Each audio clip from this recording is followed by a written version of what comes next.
The small town of Kunlun had prospered a lot recently. People were enjoying their lives and were not afraid of anything. But one night, tragedy struck. A young guy was walking around the city and was immersed in his phone with all his thoughts. The guy was discussing the completed video and thought this guy on the phone was handsome.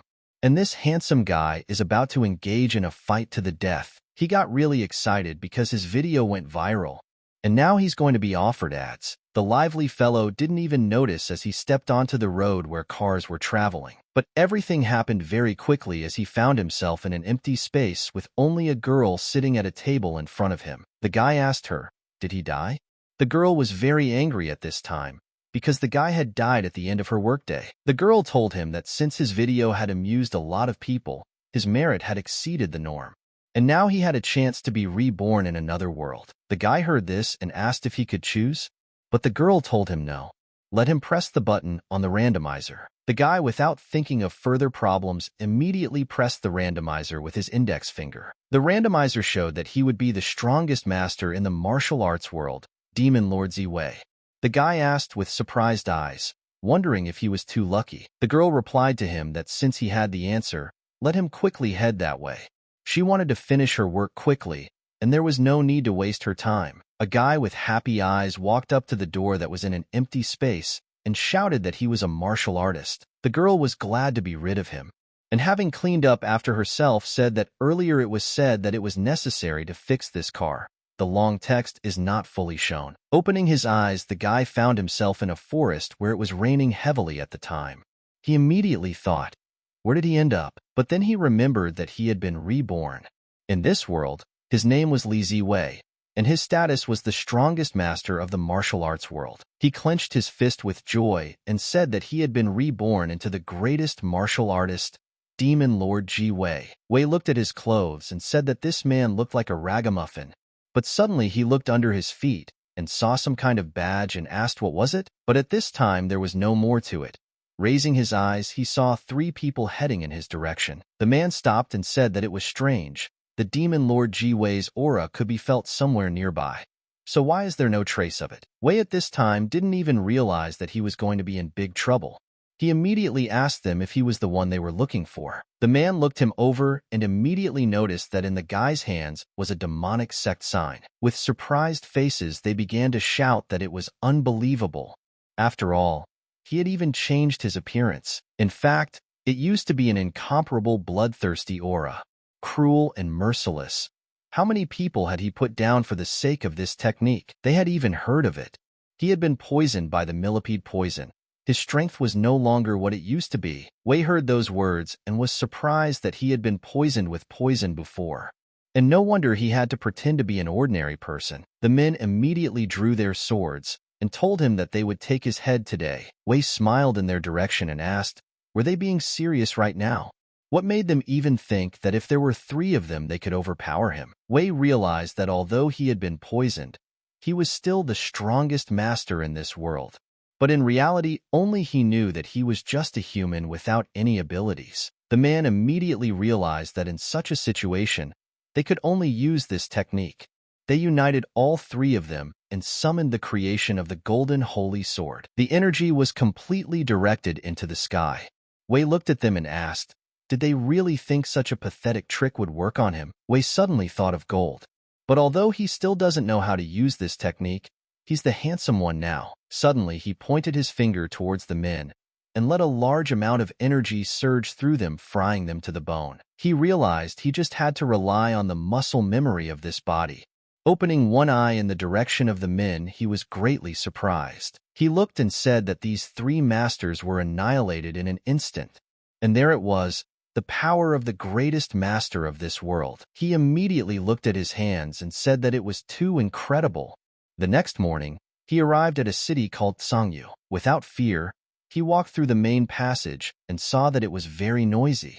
He even asked, is this really a martial arts world? Suddenly, the little girl turned to her mother and asked, isn't this the Demon Lord Ziwei? After hearing such words, Wei immediately realized that he had been exposed. People crowded around him and criticized him. But Wei was thinking at this time, how was this possible? Didn't he change his appearance? And now he has to keep himself in check. After all, there are tons of people here. But looking at the wall, he saw that the demon Lord Chi-Wei is wanted. And everyone knows him as a killer. But he paused immediately after seeing the portrait, for fortunately he looked different now. A boy suddenly came up to him and asked, "Is he Wei? And what is he doing here?" Wei turned around and followed the boy into the pub. The boy said he didn't expect to be so unlucky. Not only did he fall off the cliff, but he lost his memory. And he was gone for 2 days. Everyone thought he had returned to his hometown. Walking further, the boy told him that this was his room, and first the way he would change into clean clothes. For the steward was already losing his patience. Wei picked up the books from the stall and asked, "Is this his room?" He thought it must be his fake identity, and perhaps the 36th technique of cheat by pretending to be weak. Perfect. And now he needs to get into that role quickly. After that, he went outside and grabbed the chicken. But at the same time, he held a knife in his hands, because he wanted to cut its head off. But suddenly a man came up and asked. He stood in front of him and asked him what was the matter. Had he become so brain damaged that he could not even slaughter a chicken? Wei heard the words to slaughter a chicken and showed an angry face, thinking it was to hide his bloodthirsty aura. The man was already starting to get angry and asked him why he was procrastinating. He will probably tell the boss to reduce his pay for this month. And what kind of bad luck is that? He missed work, and now he can't do his job. What else can he do besides behead chickens? He can't even pluck properly. He's always running around with his useless techniques. Is that all he's got? The man told him bluntly. What's the point of learning this? Even a pig can do simple martial arts. But Wei paid no attention to him and tried to cut off the chicken's head. The man asked him again, "Is he deaf? Let him turn around, because he's being spoken to." But Wei did not listen and raised his knife and cut off the chicken's head. Wei looked at him strangely and asked, "What's the matter?" Did the man really have something else to say? A few hours ago, Wei, who was a different person and killed everyone in his path, and screamed that they were just a bunch of insects. The surviving girl hid behind the corpses and said that reinforcements would arrive soon. And today, they must stop the demon Lord Ziwei. But Wei saw them and used his token to end everyone who disliked him. The girl told the others right away that the case was trashy. He's holding the plaque of the demonic sect, and he's going to order his subordinates to stop him. Immediately, Wei gave permission to attack. His movement speed was very fast and shouted for them to stop him. Wei was currently on the mountain where Dabin was buried. He said that the visitor had even nibbled her bones, and now let her promise him that in her next life, she won't be a chicken. But suddenly he said he had to get back to work. But at that moment, someone attacked him through the western route. He didn't even expect this as he saw himself falling off the cliff. As he fell, he heard a voice ask him if the wind was strong today.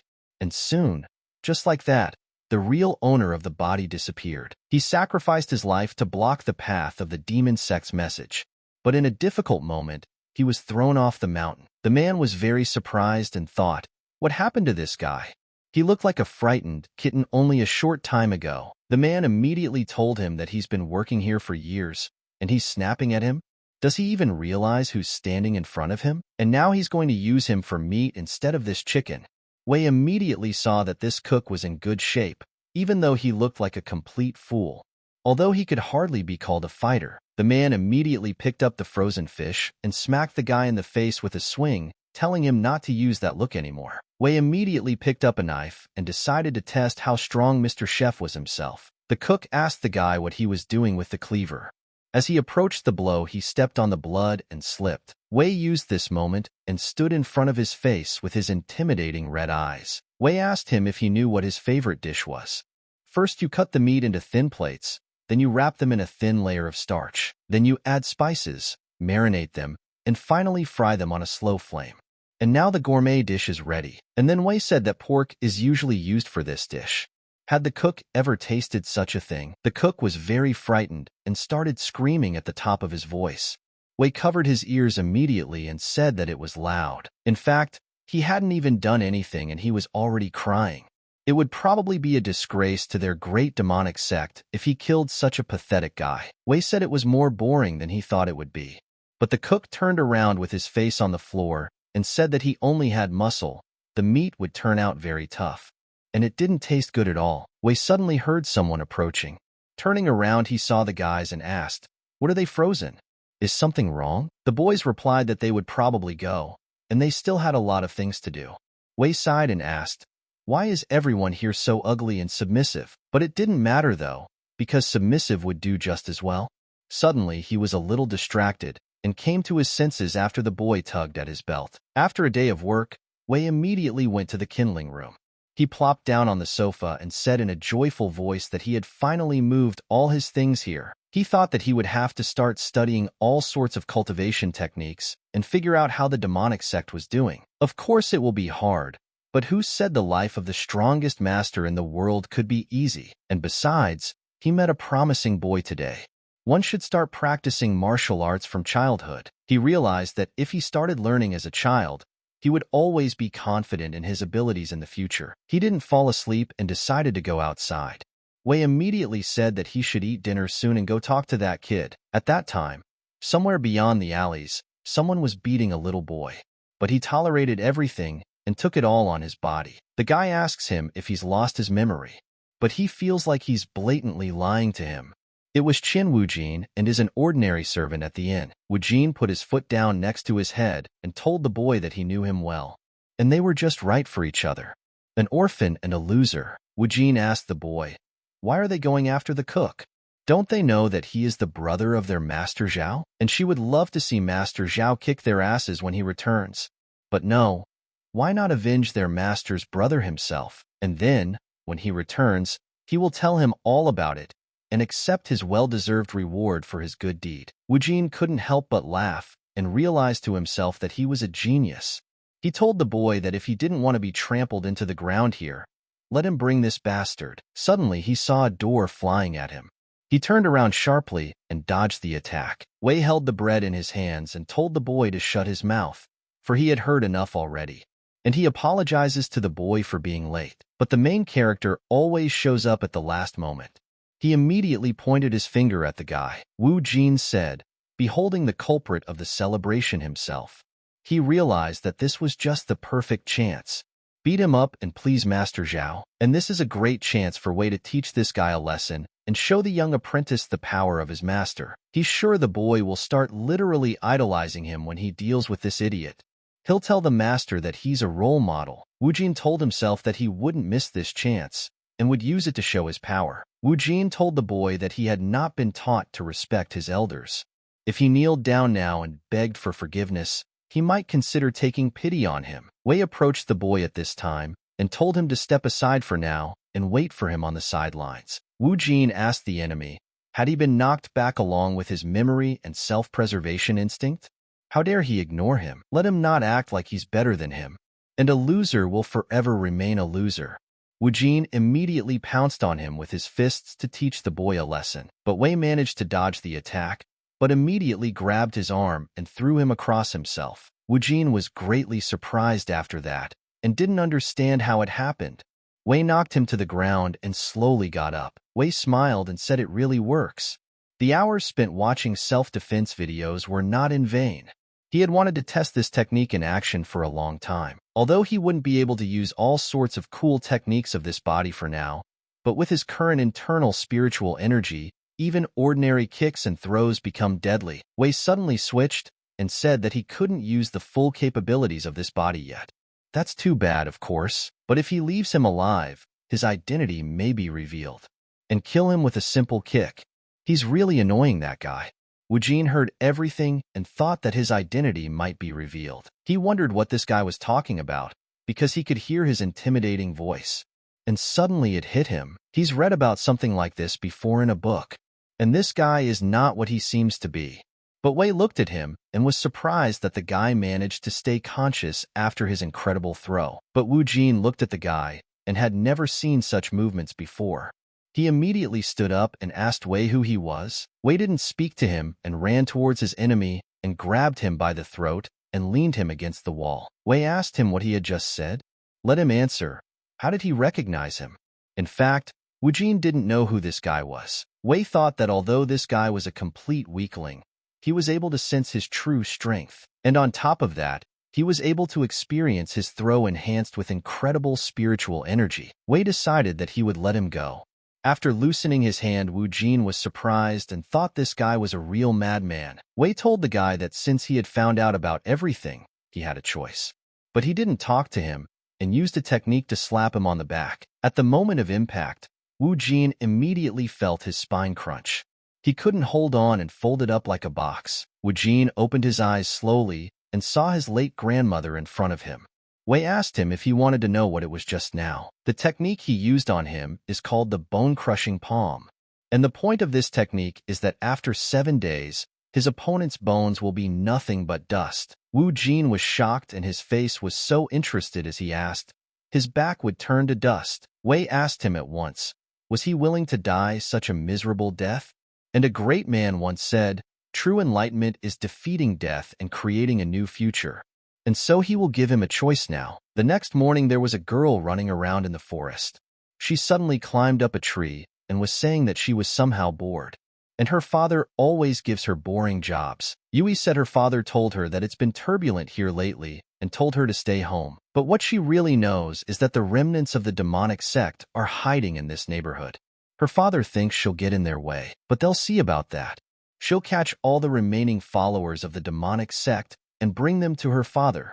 And after that, he would definitely stop underestimating her. But in her hands at this moment, she was holding a portrait of an escaped follower, stolen with great difficulty. But upon revealing it, she said she would see who scared her father so badly that he decided to keep her home. But suddenly she saw that it was a portrait of a girl. She started screaming and asking why this woman's portrait was so different from the usual portraits of criminals. But she wouldn't be surprised if all their guards were exterminated by such a remnant of followers. But all of a sudden, unexpectedly, Yui retracted her gaze in the other direction. She looked into the woods and saw some guy and a little kid walking around. And it seemed very strange to her. The boy asked Brother Wei if it was true. If he learns martial arts, will he stop being bullied? Wei replied that of course. He'd seen for himself how easily he'd gotten the guy he'd put him down. He would even tell him more.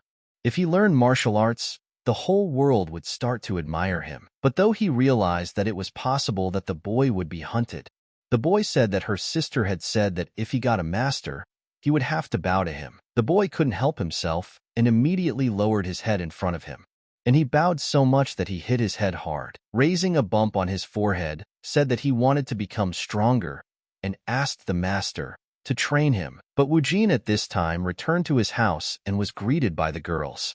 The girl told the young master that he had returned, and they were very happy to see him. She did not keep silent and immediately said that he had arrived just in time. He had received a letter from the capital. Wu Jin was in no mood and asked why he needed to know what was going on in the capital. He doesn't have time for the chatter of those old men. The girl replied that then let his maid help him change his clothes and apply a medicinal compress to his back. Wu Jin took off his clothes and threw them directly into her hands. She looked at the clothes and was surprised, for there were handprints of a blow. She started screaming and asked what was it. The girl asked who did it. There's even an imprint of the blow. Even mosquitoes don't dare to bite their young master. Wu Jin told her that there was no need to smear the medicine. Suddenly sitting on the sofa, he thought hard. He remembered that he had been suffering from a piercing pain in his back for years. Even the healers in the capital had given him the runaround. The only way to relieve the pain was with compresses. And this guy got rid of his ailment in a couple of moves. But no one actually dared to treat him harshly. He must have done it on purpose. Either he would join him, or he would die in 7 days. Wu Jin thought for a moment and said he needed to talk to him. But Wei was still in the forest at this time and was training the boy. He kept telling him that all he needed was concentration. After all, martial arts teaches not only how to fight, but also the importance of uniting the inner spirit with the outer body. After an hour, Wei was already sweating and said that they had done a great job, and let him practice on his own for now, and let the master think about what exercises would suit him. But Wei reflected that he still hadn't figured out how he could start learning demonic techniques. And that man calling the techniques he had lying around trash didn't sound all that enticing. And besides, if he somehow starts learning demonic techniques, but things didn't work out the way he wanted. Why do all villains always want the whole world to know that they're bloody villains? Can't they just pretend to be the good guys and do their dark deeds behind the cakes? He realized that if they did things this way, he wouldn't have to suffer now. For now, it would be better to focus on techniques for beginners, so that his young apprentice would understand everything as well. Wei told the boy to come over. The master would teach him the basics of fist fighting techniques. Shuai asked with surprise, "Teach him the basics? And why did the master call him Xiao Shuai?" Wei answered him to make the boy remember the first rule: never introduce yourself to strangers by your real name. He was too young to understand it yet. Yui was looking at them the whole time and said that she thought they were some suspicious types, and it turned out to be a couple of idiots. But why are they practicing horse gait in the middle of the night? But she doubts this guy is a martial artist. But never mind. Just keep an eye on them to make sure they don't get snatched by the forest wolves. Wei looked at the book and didn't even know what stage the owner of this body had reached. How would he continue to cultivate? Shuai turned to the master and said that he was done. Wei was greatly surprised and asked, "So fast?" Shuai replied that yes, and immediately asked if he could try it. Wei answered him that of course he could. Shuai stepped aside and took a stand. A force immediately appeared around him and surrounded him. He began to demonstrate his blows, and he succeeded immediately. The first blow was so strong that the trees and birds felt the force of the blow. The wave of power then traveled through the trees and hit the master's house directly. The level of the house immediately decreased to a minimum. Wei looked at it with his mouth open and couldn't believe that his student was up to the task. Wei thought immediately, did the beginner technique he had lying around turn out to be so powerful? He can't even believe it. Wei pretended to be happy for him and told his disciple that he was great. Shuai was happy and said that the master's technique was really something. Wei immediately realized that this was a technique that deserved him to learn it. It was really cool. Wei told him to keep it up. Although he wouldn't become stronger than a master, however, if he tried his best, he could very well become the second strongest in the world. Shuai told the master that he would study hard. He would not be able to let his master down. Yui saw all of this too, and was very surprised. She immediately grabbed her head and thought, what are these two like? Yui followed them and realized that her father was right. Great masters were hard to distinguish from ordinary people. But how could she be so blind when she only saw them as a couple of idiots? At this time, Shuai was shouting to the master that he wanted to move too. Yui realized that this boy's punch was so destructive that it cut down several trees and almost destroyed that hut. So the master of this boy must be even more powerful. Wei answered his apprentice that it was possible, but this hut would be too small for them. Wei didn't notice as he pointed his finger at the shack, and not a second later there was an explosion. Yui looked at it with surprised eyes and couldn't believe that he had destroyed his own house just because it was too small. Wu Jin came to see the guy at this time too, and was surprised how he destroyed his house with the movement of one finger. Yui noticed him and asked him, where did this guy come from? Wei understood and said that he had to learn to restrain his strength. But Shuai rejoiced and told the master that he was an amazing person. Wei said that was certainly true, but today it seemed like they would have to sleep outside. Suddenly, Wu Jin ran up and hugged his legs, shouting to the master. Wu Jin saw that this guy was an incredibly skilled master. It doesn't matter who he really is. All that mattered was that he was very strong. He destroyed the cabin with a single touch. What stage is he even at? Or maybe he's at the king stage, or maybe even at the saint stage. If he followed him, he would definitely be on the kill list. Wei told him that he would never take a student of that age. Let him go. Wu Jin told the master to forgive him. He was blind before. Didn't he himself say he had only two choices? And he chose to follow him. He'll be useful. He promises? Wei asked, what good is he? Wu Jin replied that he had a lot of money. He could help the master repair his little house. Wei said that there were hundreds of ways to placate a man, but you couldn't take him with money. Wu Jin thought, how much money could an ordinary servant have there? If he didn't stand up to his throw, he wouldn't even think twice. The next morning, Wu Jin brought the master over and asked how he was doing. There is a limit to the money that can be withdrawn from the bank account, so he had to make do with just a modest house. Wei asked, what's the limit of money? A modest house as well? He had a lot of money, so why did he take a job at an inn? Wu Jin replied that it was because the strength of a martial artist in their world comes first. It is said that Yuhang City is ruled by forces from the shadows, and Boss Zhao is on the assassination list. That's why he took a job as a servant in the inn of Boss Zhao, who runs the city from the shadows. What good is money if he has no power? Wei replied that money had power too. Why didn't he just give him some money? Wu Jin understood that money had power. The girl came out with the money and asked, "Will it be enough?" The seller replied that they are so generous. They are going to give them all the documents tomorrow. He can't believe that someone is willing to pay 10 times the price of this shitty hotel. That's a lot of money. And he realized that he had never owned this hotel. The girl approached the young master and said that everything was ready. Wu Jin replied that it turns out the master was right. Money really does have power. But suddenly, her servant ran beside him and entered the room. Wei said, "It turns out that this Yuhang city is located in the country of Yuhazu. Next to it is the Gusu state, and further away is the Central Plain." He now realized that his new apprentice assassin Matt had actually bought out this inn, so it would be easier for them to build up the force now. But suddenly someone knocked. A girl immediately came in and said that she was the guardian of the Iron Gate, Xia Yu. And could she talk to him? Out to talk, a guy disguised as a girl came over and said, "Here's their food. And don't let them forget to leave a good review." Seeing this waiter, Wei was just surprised at what he looked like. "You told him that this is a new service at the local tea house. Doesn't he like it?" Wei replied that the service was certainly good, but not everyone would like it. Yui told him at once that she was proposing to get to the point. You didn't hide it and said that she was the daughter of the head of the Iron Gate sect. And she knows who he is, and if she got it right, he did.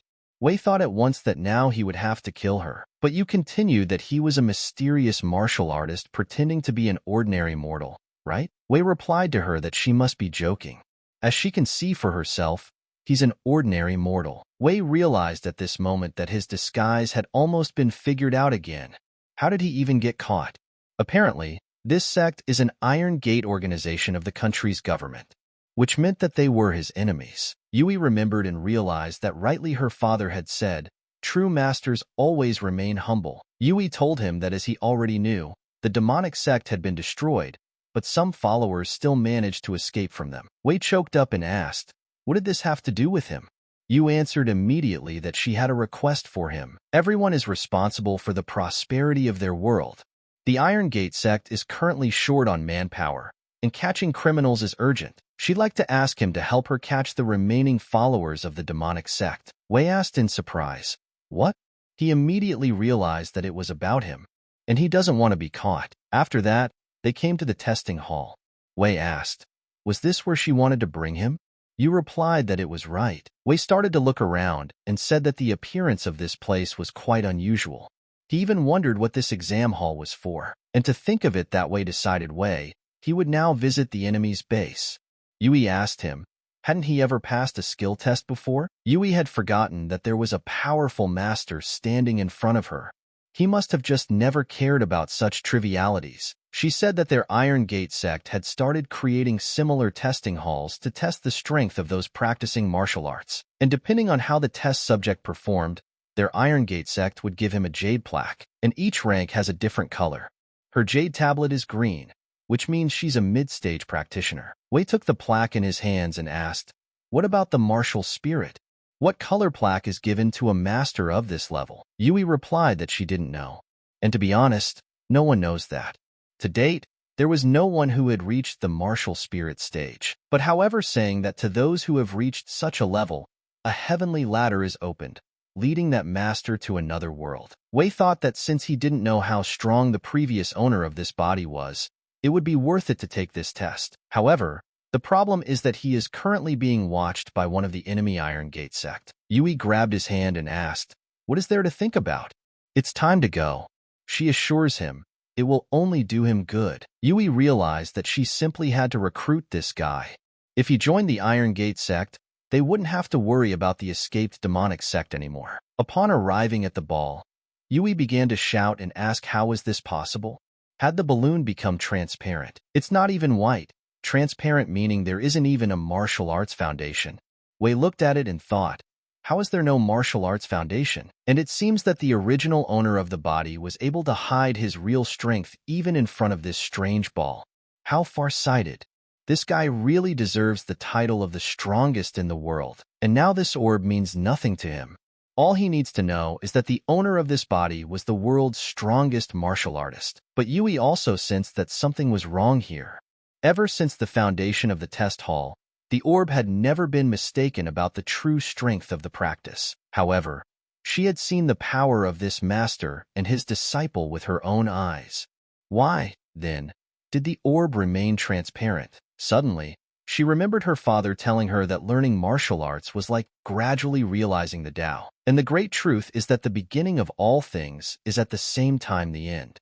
That is why the highest realization of the Tao comes only after the practitioner returns to where he or she started. Yui recalled the words and repeated that the practitioner would return to where he started. And so, this master had reached the highest realization of the Tao. Turning around, Yui saw that the master had already left. She went outside and asked where he had gone. But suddenly the father came in and asked his daughter what she was doing here. Immediately afterward, they went to the father's study. The father listened to his daughter and started yelling, "What nonsense! He can't even believe that she thought of stealing the portrait of an escaped follower of a demonic sect. How would he explain to the other masters that his own daughter had done it? He must have spoiled her." Yui told her father that she just wanted to help. Her father asked her what she could do to help, and for this portrait, their sect had given a lot of money to an artist who had been doing this for years. Father Yu was the head of the Iron Gate sect, and everyone called him Wu Sheng. He opened it and said that it was just a portrait. What could be wrong with it? Sheng calmed down and told his daughter that he would confiscate it from her. Yu replied to her father that although they had destroyed the demonic sect, the founder Wei himself and many of his other followers were still at large. If they let them gather their forces again, it would be a disaster. Sheng said that it has nothing to do with her.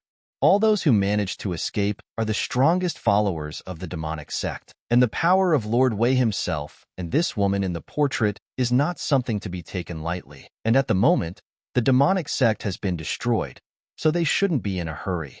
They need to think this through. You asked, what if a martial spirit stage master showed up? Sheng asked his daughter. What? You said, what if a martial spirit stage master joined their sect? What would happen then? The next day in training, Wei told his students that the way of the sword, hand-to-hand combat, heart sutra, inner chi, and concealed weapons. And this magic talisman hides so many high-end techniques of the demonic sect. The former owner of this body truly deserves the title of the strongest in the world. But last time, his student had proven that even beginner techniques could be incredibly powerful. Maybe he should try something different this time, he thought. After thinking it over, he said that's exactly what it was. Shui asked the master if he had finished already. What would they be practicing today? The same technique as last time? Wei replied that no, they would study something else today. But Yui was on her way to the master with her father at this time, telling her father to believe her for once, and then he'll realize it himself when they come. She's not lying to him, and she personally saw how a small apprentice of this master felled a dozen huge trees with a single blow. Shang told his daughter that it wasn't that he didn't believe her. It just sounds too crazy. The head thought that a 6-year-old child fell a dozen trees with a single blow, while his foreman destroyed an entire house with a single finger. And if someone had such tremendous strength, their name would have long ago spread throughout Jianghu. Suddenly, Yu stopped abruptly, and Shui asked her what was wrong. Yui was surprised very much, for she had seen that child's strength develop very quickly. Shui tried a new technique, and he did very well. A fire spirit appeared above him. Shui immediately asked, "What the hell is going on here?" The boy paid no attention to them and continued to study the fire palm technique. Shui saw the huge and fiery fist in front of him and immediately told his daughter to step back. Shui immediately started to defend himself and summoned his spirit. Who would stop that child? Yui immediately realized that this was the 9 Bin's heart protection formation, and this is the final form of the bronze dome technique. Shui at this time thought that if he channeled all his spiritual energy into the dome, he would be able to withstand this blow. Suddenly, the boy's palm was stronger, and the dome of protection began to slowly crack. Shui immediately jumped out and shouted to the master that he had succeeded. But Wu Jin stood by his side this time and asked, "Are they definitely practicing the same technique?" Wei answered him not to despair. Every person has their talents. Perhaps martial arts just wasn't his forte. But in his heart, Wei realized that his disciple really had a promising talent. a true genius in the field of martial arts. Wei immediately thought that since Shuai was able to use the Tathagata's palm, could he also use other high-level techniques? Suddenly looking into the forest, they saw someone fall down. Yu immediately caught her father and asked him if he was okay. Shuai told his daughter that she was scaring him. Wei walked up to the girl and asked who is that lying next to her, and what are they doing here? Wujin looked from behind him and felt like he knew this man. Yu replied to the master that it was her father. She brought him to meet them, but hadn't expected them to be practicing at this point. He was trying to protect her. Shuai came to his senses and turned to his daughter. Suddenly, he started spitting blood and told his daughter that he was perfectly fine. Yui was startled and asked where he was okay. Shuai apologized and said that he apologizes for coming unannounced and disturbing them, and he hopes they are not offended by them. Shuai realized at this moment that his daughter had told him the truth. This child was incredibly strong. Even with all his strength, he couldn't really stand up to his punch. And looking at the guy, he wondered immediately, why can't he sense a bit of chi in him? And had he really reached the highest point of his cultivation, and they just couldn't feel his spiritual power? Shuai said that he had no intention of interrupting them from practicing martial arts. And he is the head of the Iron Gate sect and Yu's father. Wei asked with surprise, the head of the Iron Gate sect? Shuai replied that this time he had come along with his daughter. Wei immediately noticed that the head only picked out keywords. And this is the head boss of the enemy forces. Shuai said that there are many talented masters residing in the Iron Gate sect. Unlike the list of assassins, which is only a list of people whose strength has been recognized by the common people. Being a member of the Iron Gate sect can be equated to a high position in the Imperial Palace. Although they cannot act as freely as the tier list assassins, yet they are supported by the Imperial Court itself. Wu Jin listened to the chapter and couldn't believe that he had met such a great man in his lifetime. But Shuai was thinking at this moment, why did the master continue to remain silent? Could it be that he said something wrong? And at this moment, he looks like he's really angry. Shuai suddenly turned to the master in surprise. The disciple replied that he thought this uncle had gotten sick. Wei looked at the head and thought, why did he get so excited? It's not like they don't know who he really is. Yui also asked her father if he was all right. Wei also saw that in addition, he had already passed this cultivation test. They wouldn't suspect a kid who didn't even have the basics of cultivation. And now it turns out that he can take advantage of the situation and infiltrate the enemy.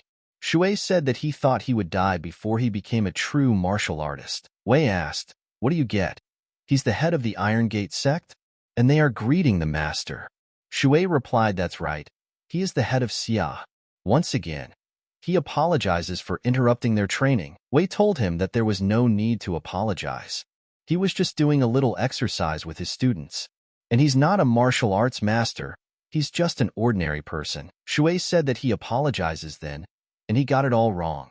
What is the young master's name then? The head thought that this powerful master didn't want anyone to spread about his true strength. Now I can see why he was so angry. Wei told Uncle Shuai that he could just call him by his first name. Shuai replied that he shouldn't be so formal. Let him just call him Brother Xia then. He can't treat his elders so impolitely. Shuai replied to him that age means nothing. He is sure that he is a great man. So he would feel awkward if he started calling him uncle. Yui looked at this picture and wondered what was even going on here. Shuai told the guy that he had heard from his daughter that the new manager of the local hotel turned out to be an unusually nice young man. So he decided to meet him in person. But it turned out that he came at the wrong time and interrupted their training. Wei told the head that he thanked him for such high praise. Shuai replied that he was only telling the truth. He was too modest. And now he would like to ask him something. How was this boy able to learn the move he had recently demonstrated? Wei asked the head in surprise. He was talking about that technique? At this time, on the other side, a boy turned to Master Zhu Kuan. He asked him to listen to him and tell him what he had just seen. Kuan replied, boy, that he had seen it too. This was the true manifestation of the Tathagata. Kuan asked the boy. He had wanted to come down from the mountain and see the world for a long time, hadn't he? And have him get his big brother down here now. The boy asked the master what he wanted to say. Kuan replied that the tournament would start soon, and he feels that this time it will be much more entertaining. The boy told the master that he was speaking in riddles again. In the forest, the head and his daughter said goodbye to Master Wei. Wei said goodbye to them and realized it wasn't easy to hint people to leave. And he gave him no full version of the technique. So if he wanted to, he could figure it out himself. Suddenly, Shui took the master's hand. Wei asked the boy, "What's wrong?" Shui was upset and asked the master, "Did she give him trouble?" Wei replied to the boy that no, it wasn't his fault at all. He was the one who didn't check the neighborhood. And besides, that grandfather didn't seem to have any idea of his true identity at all. As long as he kept a low profile, there was nothing to worry about. Wei told the boy that he could rest for now, and he himself would go for a short walk. But he saw that Xiao Shuai's talent was simply incredible. He mastered one technique after another without much trouble. It would be hard to keep him in the shadows. Shui went to rest and was saying that the master was so kind to him. She should work even harder. Wei went blank, saying that he didn't know how destructive the technique would be if he used it himself. But it was worth a try. Suddenly, all of a sudden, Wei looked up at the mountain and heard that someone was there and must be watching him. A girl came out from behind a rock and spoke of how this was possible. She hadn't had time to heal her wounds enough, and they had already found her somehow. The girl was very strong and suddenly released her energy and directed it at the rock. But she realized that she couldn't die here. After all, her master, he was still waiting for her. Suddenly, she started spitting blood because her body was wounded from the inside out. She knew she couldn't lose consciousness right now. She had to gather all the spiritual energy she had left. And before she passed out, she smelled a familiar odor. Wei went up to her and asked if she was all right. But the girl had no time to answer and closed her eyes. Wei did not leave her to the forest and brought her home. He then proceeded to treat her and stop her bleeding. In the morning, he sat up and drank some water after a rough night. Wei said it had been a hard night, but he had made it through. Luckily, he had watched a whole bunch of science videos, so he already knew what to do in these situations. Suddenly, the girl started talking and turning to her master. Wei realized that she was in so much pain, and yet she still kept thinking about her master. But the time passed so quickly that the servant came to the master and asked if he was awake. Wei opened the door and asked what was wrong. The servant replied that a certain mistress said she wanted to talk to him. Wei asked what other mistress. Immediately, Yui came out from around the corner and said hello to him. Wei asked the lady why she was here. Yui replied that his father asked him to give him this gift. Wei looked at it and asked, "What the hell is this?" He was so curious that he started to open the bag right away. But you stopped him and told him not to open it right there. But it was too late. For Wei opened it, and immediately the sack burst open. It was not an easy sack to open, and immediately a pile of scrolls and books piled up on top of it. Wei came out of the pile and said he almost died. So it was a space bag? He started looking and asked what it was. Yui replied that honestly, all of it. And suddenly she remembered her father saying that he never would have thought that there was such a powerful technique in the world. Hurry up and let her open their treasury. Mr. Wei must be thanked properly, and she will personally present him with their gift. You told the master that these were all the possible pills, techniques, and weapons of their sect. Father let her bring everything to him that was in his treasury for him to choose a worthwhile gift himself. Suddenly she remembered and said that she had almost forgotten about that scroll. Her father had told her that the master's inn was the biggest in Yuhang, so he must have many visitors. They're runaway followers of the demonic sect. If he sees anyone like them, have him report them to the Iron Gate sect. There is a high reward for each of them. Wei looked and realized that his luck had smiled on him again. They had sent him a list of his followers themselves. For example, this girl said to you, and don't let him look at her innocent appearance. In fact, she is a real killing tool that was personally created by the demon Lord Wei. She had once destroyed 3 small sects that dared to rebel against her lord in just one night, and she had certainly heard that she was hiding somewhere in the vicinity of Yuhang. So their sect was a bit worried about it. Wei took a good look and realized that this was the same girl he had stumbled upon yesterday. Yui saw the master's face and asked, "What's wrong?" "Let him not be afraid," she thought. Right now the girl won't pull something like this. Suddenly, Yui leaned against him and started sniffing his clothes, for she sensed something. Yui asked him why he smelled blood. Is he injured? Or is someone else injured? Wei thought immediately, how did she realize that he smells like blood? Does she have a dog nose? But Yui didn't stop there and looked towards the room and realized that there was a blood stench coming from there as well. Wei stood in front of the door and said it was his bedroom. She can't go in there. Yui asked him why he was so agitated. Now she was even more curious. Yui opened the door and was saying that she was sure his sleeping room was now covered in blood. Wei was scared and realized that she was about to see everything. Yui looked and finding the clothes said that it was just as she thought. His bed is full of blood.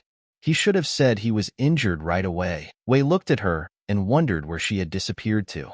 She must have heard the noise at the door and ducked out. Wei told her she had it all wrong. It wasn't his blood. He had come across an injured kitten on the hill yesterday and decided to take it with him. After treating all the wounds, he fell asleep immediately and then suddenly disappeared as well. But at this moment, Wei couldn't believe that he had accidentally stumbled upon a follower of the former master of this body. Yui asked in surprise, "A kitten? But they hardly anyone keeps cats in their city. Perhaps it was brought by a disciple of the Wangu Palace. It's a pity he ran away." Wangu Palace would have thanked him very generously for his return. Wei asked in surprise, "Wangu Palace?" Yui replied that yes.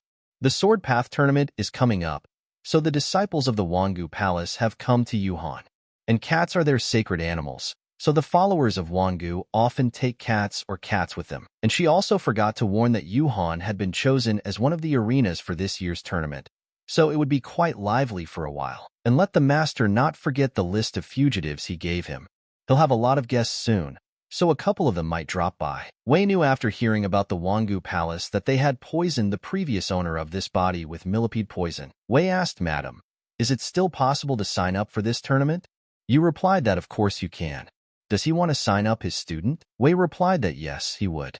Even though he is very young, but it will be good for him to get some real experience. Yui told him that he was a good master. Wei replied that actually Shuai is actually a very talented kid himself. He's just supporting him. Wei realized that it would be too suspicious if a master of comparable strength to him immediately appeared just after the demon Lord Wei disappeared, and so he will simply massacre them by Shuai's hands, while he himself watches from the shadows. He can't miss such a perfect opportunity for revenge. As for his runaway followers, the girl came down and taking his clothes said she believed she couldn't be wrong. And this is the scent of his master, the Demon Lord. The Sword Path Tournament is a competition among sword masters that was jointly established by the three great sections.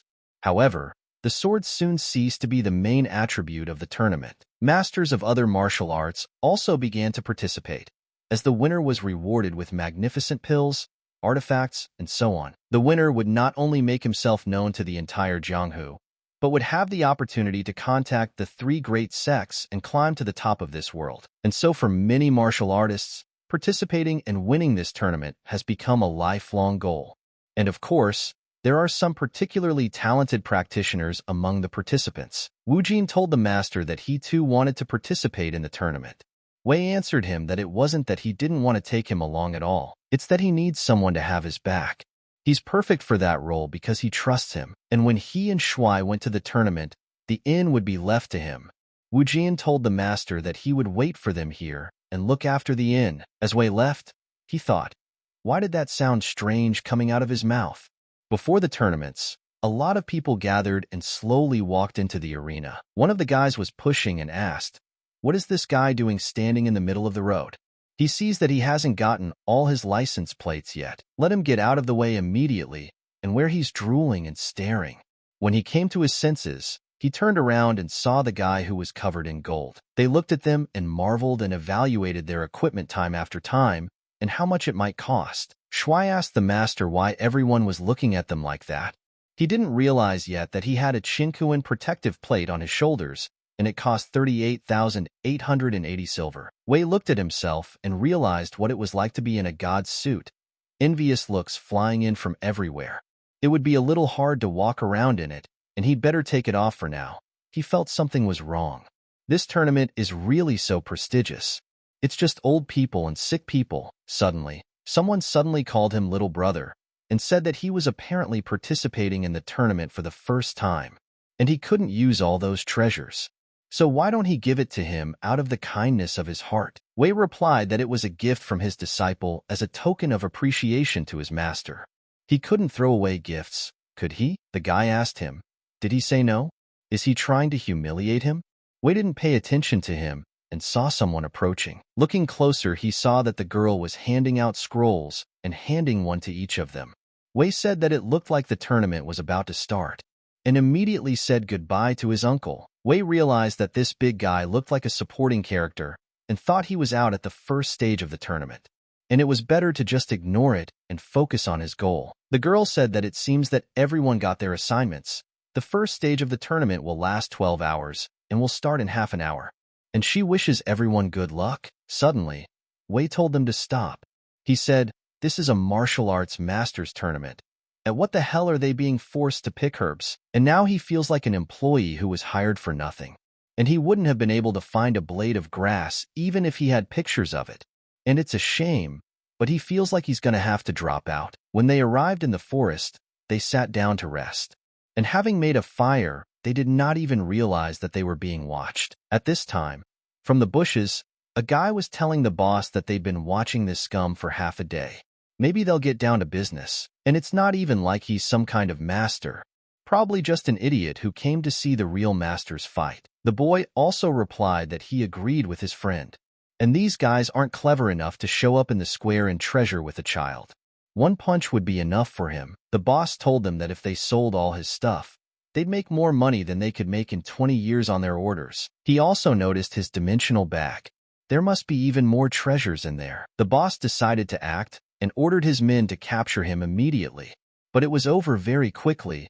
Wei had set a trap for them to fall for. After tying them all up, the boss asked, "What is this? Who dared to interfere with his plans?"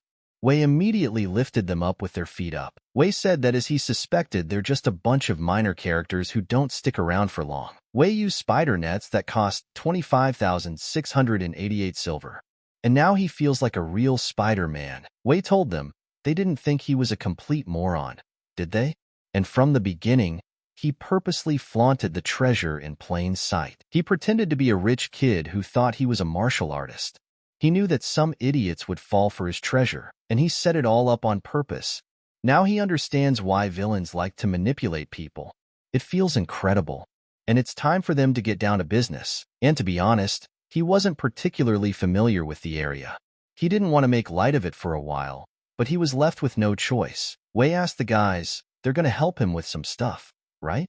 Well, they don't even have a choice. You told Palace St. Wangu Chinchio that it was surprising that she was the one assigned to lead the tournament. Chinchio replied that there was nothing that could be done.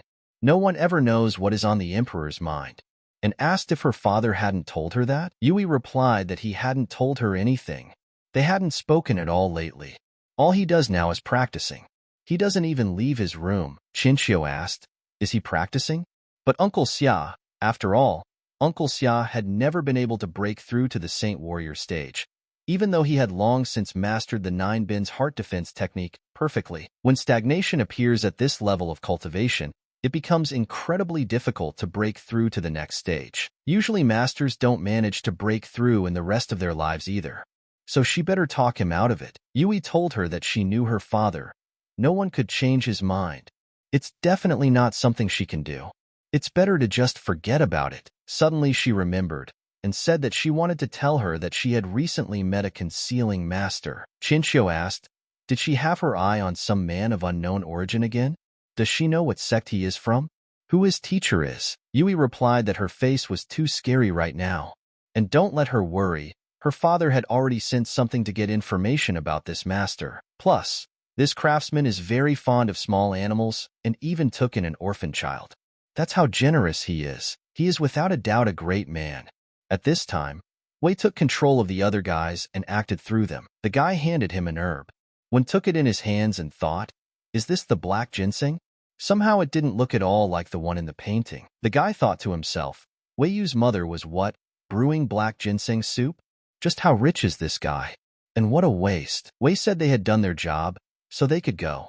The boy asked him if he was just going to let them go. Wei asked, what's wrong with that? Does he think he's worthy of a man of his stature to have a man like him smear his hands on them? He told the guy to remember, every life is worth something.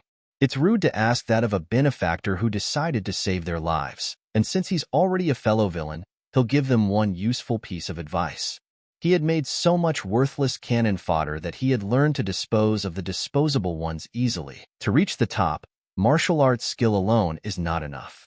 It is also important to have a head on your shoulders. The guy thought, what other way to get rid of a disposable?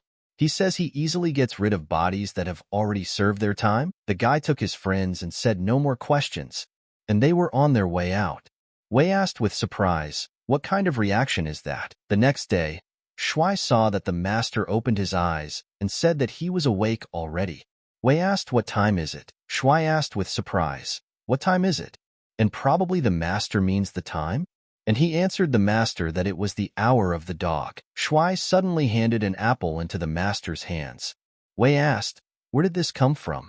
The boy replied that he took it from there. When he woke up, this mountain was already here. Wei said, what a pile, and suggested they put it all in a bag first, and then they'd get as much as they needed. Chinchio was taking herbs and suddenly told the man that this was a failure.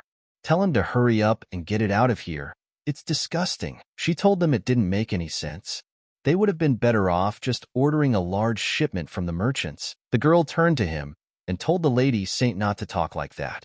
This year the weather has not been pleasant, so it is not surprising that the crops have suffered a lot. And great sects can't afford to go after unscrupulous merchants who brazenly inflated the price of black ginseng. Chinchio asked, what? I mean, they just wanted a freebie, disguised as nobility. This is disgusting. They also dared to put all this dirty work on them. The Wangu Palace. It's akin to a mother putting poison in her daughter's wine. But suddenly, Wei came over and asked, is this where I should bring the ginseng? Chinchio was very tired and thought, when will this be over already? Wei said that her assignment was too vague, so he doesn't know whether he brought what he needed. Chinchio thought, blurry?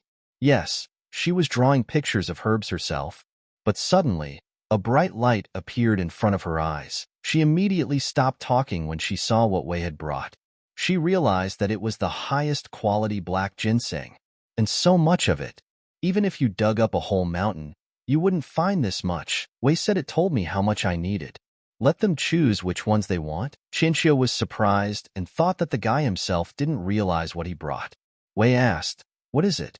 Did he bring the wrong thing? Chinchio replied that no, it's all that. In fact, a single inferior root would be enough to complete the task. Wei asked, why don't they take all of them? How is everyone? Is he seriously talking right now? Doesn't he realize how valuable they are? Wei replied that yes, they found them there in the woods. Besides, he didn't like the taste of them anyway, so let them have them. Chinchio couldn't believe that they found such a treasure in the forest. And he doesn't even like the taste of them. What is he even talking about? Suddenly, she remembered that the task of the first stage of the tournament had been intentionally rumored long ago. Therefore, everyone knew that Wangu Palace would be the one to harvest the black ginseng. And this guy probably brought this gift to establish a relationship with the Wangu Palace. That's right. Now she understood everything. And this guy is really generous. And now it's good, and quite enough to contact the Wangu Palace. Chinchio said that in that case, he could address her without any formalities from now on. He had helped her a lot and proved his righteousness. And the Wangu Palace accepts his gift and is willing to have a good relationship with him.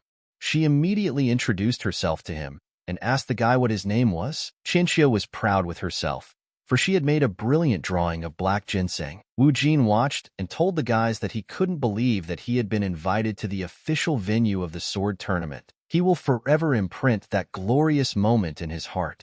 He hugged the master and said it was so good that he no longer had to look after the inn, and from now on, he would consider the master his Sunday father. Wei shouted at him to let go of his hand. If he doesn't let go now, he'll go back to guarding the inn. Wu Jin asked, is this the official venue of the tournament? You couldn't tell from the looks of it. Chinchio replied to him that it was clear, and there are no people here, as this place has long since fallen under the influence of the three great sects. And she'll be honest, the first stage of the tournament is a trap that only a few can overcome, and all the major sects had been sent direct invitations to the tournament, so there were already powerful masters gathered here who didn't have to waste time on the first stage. Even those who pass the first stage don't always make it to the second. If the practitioner is not skilled enough, he is only good enough to be a food delivery boy. Wei said that's how it is. He felt as if he had come into contact with the dark side of the world. Chinchi said it right. Making it all the way to the second stage of the tournament is oh so difficult. However, since he had helped her so much, she would get the last 3 passes for them. Wei replied to Madam that she was so kind. Chinchi said that food and lodging were provided for the duration of the tournament, and she'd better guide them to the inn. Chinchi turned to the boy and said that he must be tired of stomping his feet by now. So she took him in her arms. Wei wondered if this saint could even be trusted. He thought she was too easy to deceive. Seeing the inn, Chinchi said that they had come, and she feels like she needs to give them something. Just don't let them get lost. Immediately afterward, she threw objects into their hands. Wei caught them and asked what they were. Chinchi replied that these are the participants' plates. They'll be needed to check in at the hotel, and this whistle is her gift to him. Let him whistle if he needs help. Then someone from the Wangu Palace would definitely help him. Wei asked in surprise, "Whistle?" Chinchi replied that was right. There was only one such whistle, and she had to try her best to get it. So let her not use it for nothing. Wei started blowing and said that he wasn't whistling. Chinchi replied that she had told him not to whistle at him for nothing. Wei looked around and said that this hotel has a pretty good decoration. It looks like a 5-star hotel. Wu Jin asked the master, did he like it that much? Then when he returns, he will hire workers to remodel their inn in a similar style. Wei went up to the host and told him to put them on the list. The host asked how many were there. Wei replied that there were 3. Suddenly, a girl came up to them and told them that she thought they were confused about something. This is not the place to play. She advises them to go back to where they came from. The old man sitting next to her asked the girl, why did she care so much about the affairs of others? What made her think that children couldn't participate in the tournament? Then the same could be said of an ignorant woman like her. The girl got very angry and asked the old man what he said. She was just trying to give some sound advice. The old man told her to clean her ears so that she could hear and perceive everything well. The girl got angry and said that there was no point in talking to a donkey who couldn't tell good intentions from bad ones. The old man told Wei to ignore them. In a world where strength has always been respected, there is no distinction between man, woman, or child. They really thought some ordinary kid could get in here. Anyone here must be considered an equal, or they will be sorry. The old man asked the boys, it was their first time here, right? If they had any problems, they could go to him. Wei thought for a moment and thanked the old man for his concern. The old man laughed and replied that it was small things. But all this time the girl he saved was watching her master, and it pained her that she could not approach him when he was so close. She misses him so much. Even the small red mole on her master's chest, his mesmerizing aura he would recognize from 1,000. Even if he has changed his appearance, she can't be fooled by that. Wei was actually feeling like someone was watching him. In the evening in his room, Wei lay on the couch and remembered how the mistress had told him to blow the whistle if he was in trouble. He thought that if he used the whistle to grab someone from the Wangu Palace to ferret out information, he would definitely become the object of suspicion. Suddenly, he heard shouting. Wei immediately stood up and asked what was going on. Wu Jin rushed into the room and started shouting to the master. He said there's something unimaginable going on. The tournament has already begun, and it's a battle to the death. He apologizes to the master, but he made the wrong choice himself. Meanwhile, outside, a monster was killing students and leaving them lying in the street. The girl turned to her older sister and told her that they were done here. The sister told her that was great, then it was time to move on to the next place. The winners of this tournament will definitely be them, and no one else will stop them from doing so. In the distant past, there were 3 masters in the world who constantly fought each other. The forces were so great that they destroyed everything in their path. The old man said he didn't know his old acquaintances would be here. After all, it's been years. The guy replied that they hadn't seen them in 4 years, so let her not disappoint him. But the girl listened to them and said she was already sickened by the sight of them. Damn old men. Suddenly, they all said together that it was time to decide who was the strongest, and this battle would be the last. The guy used his technique to attack, but the girl looked at him and asked, is that it? The girl didn't feel sorry for him and told him that he was a seer. Didn't he come here knowing he was going to lose? But the old man replied that one uses all sorts of tricks and the other pours mud on everyone. They're two scum, and today he'll show them. The old man attacked them together and used the strength of a true martial arts master. At this time, Wu Jin looked at the battle and said that this was the battle between the strongest martial artists, and a master from all the major sects gather in one place to showcase their skills and compete for first place. And it inspires him so much, shakes him up and scares him at the same time. The girl repelled this attack, and the old man said he didn't want to waste her power on his showy moves. The girl told him to shut up, and don't let him think he doesn't know about how he secretly announced a cash bounty on his head. Wei also came out to watch and said that these masters had come here to settle their personal grudges. Suddenly, someone from behind attacked them and ordered their men to grab their plaques. Wu Jin realized immediately that these were the guys who had been harassing them during the day. He immediately stood in front of the master and said that he would die for him. The girl told her men to be careful, for they were attacking them. Wu Jin used his technique and decided to protect his master so that he wouldn't engage in battle, and immediately used a card attack. Wei saw them and realized they were bank checks. The guys asked where did they go. The girl replied that it was a hoax. The girl said there's no point in running after them anymore, so maybe they'll just collect those checks and find another target. But suddenly the girl started to collect all the checks and suddenly collapsed to the ground. The guys saw this and realized that it was an enemy attack, but it was more complicated than that. Someone attacked them from behind. The guys saw the girl and asked who she was. The girl asked them, were they the ones trying to harm her favorite master? That powerful aura. At that time, there was a big explosion. But Shui grabbed the boys and decided to get them away from the dangerous place. But the three strongest masters also felt a powerful aura, and the master of the Holy Warrior stage must have shown up here. The girl grabbed their numbers and turned them into one complete ring. She said that when she dialed 520, she would give the spatial ring to the master, and this will be the perfect chance to reunite with him. May he wait for her, and they will meet soon. Upon arriving at the normal place, Shui asked the boy if he was okay. Wu Jin replied to make the boy promise him that next time he would at least take at his belt and not his collar. Wu Jin asked the master, what will they do next? Wei asked, what else? Watch the performance unfold. Wu Jin was greatly surprised and didn't understand right away. But Wei threw the fried chicken in his hands and told him to enjoy it. Wei told him to go over to them and lay down and eat and rest. They have the best seats.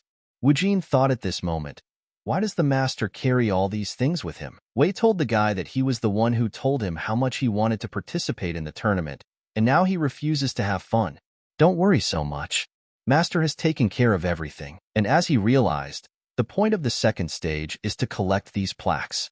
The more they collected, the higher their place would be, and there's no point in chasing after the minnows and wasting their energy. They can just wait until they kill each other, and then take everything from those who collected the most plaques. Wu Jin saw at this moment that the wisdom of a master was beyond comprehension. As they sat down in their seats, they enjoyed and relaxed. Suddenly, in a moment, powerful forces grabbed the master's disciple. Initially, he didn't realize anything and just watched. Shang was cultivating his strength at this time, but in a moment, he suddenly stopped and said that his strength was overflowing, and it's absolutely pure spiritual energy.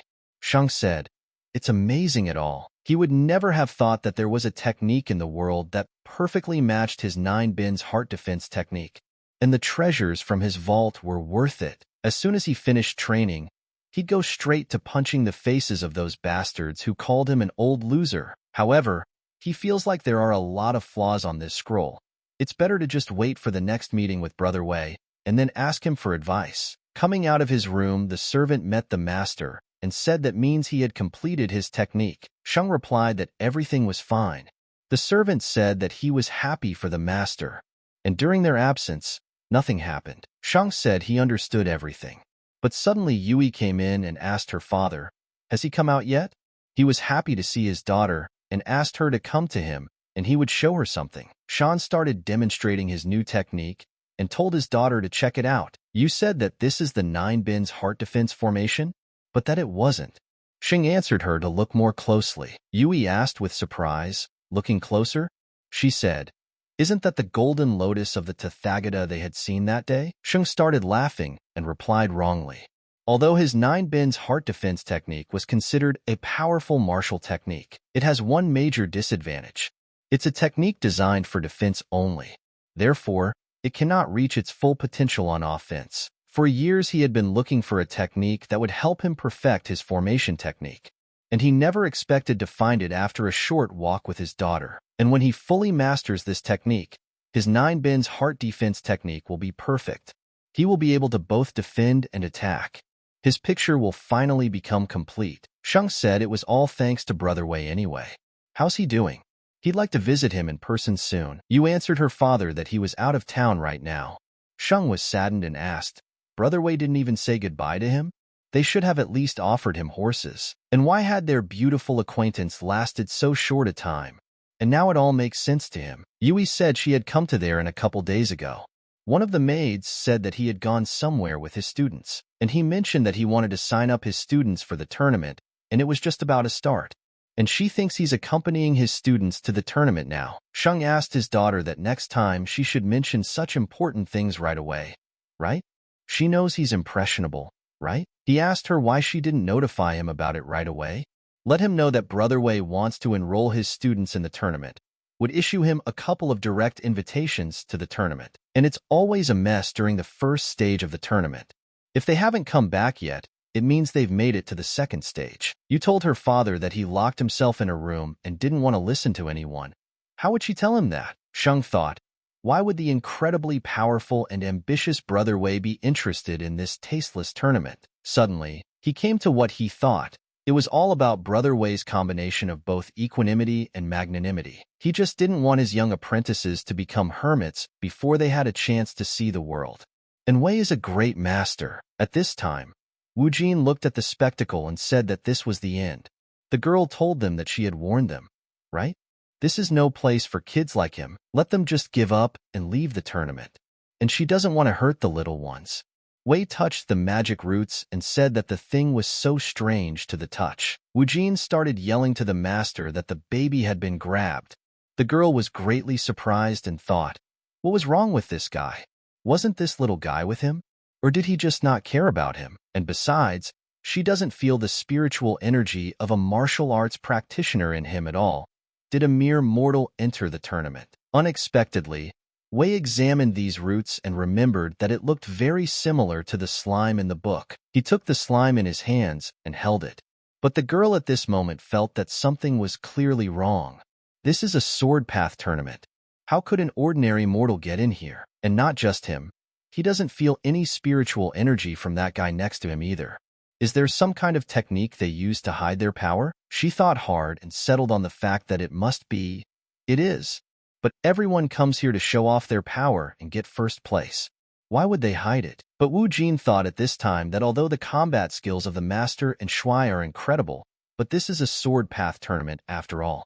Here, every other person could be a king stage master, and now is not the time to be distracted by petty bipeds. That sister must be at the peak of the king's stage, and his master didn't even flinch, which was to be expected from their master.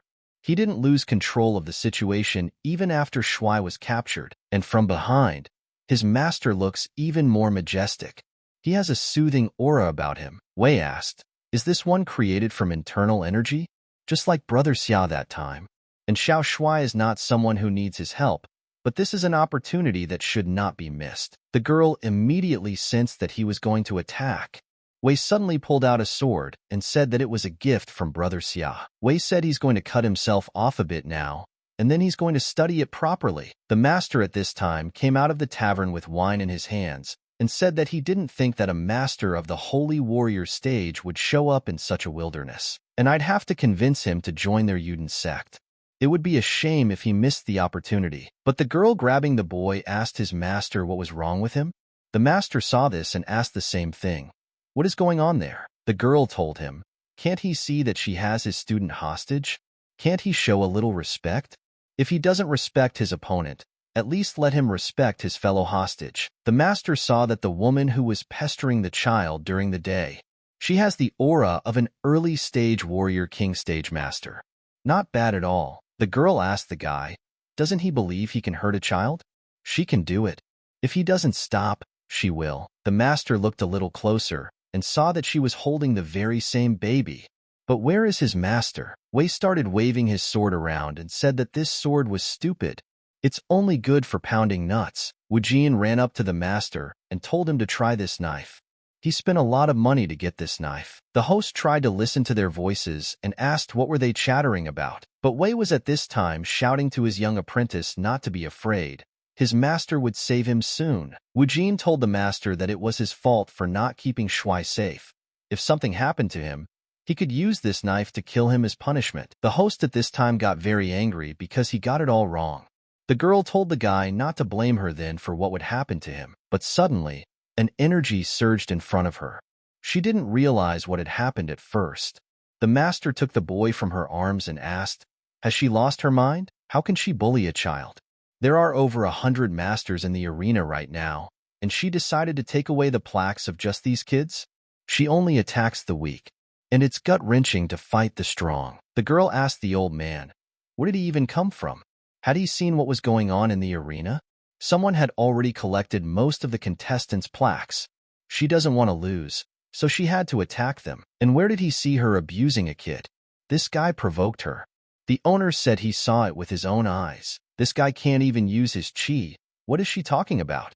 All he has is a dull old sword that's already cracked. The girl got angry and said she'd had enough, and immediately used the secret soul-devouring technique. She tried to attack the old man, but he dodged, and with her other limbs, she grabbed Wei. The girl asked him if he was still hiding his power.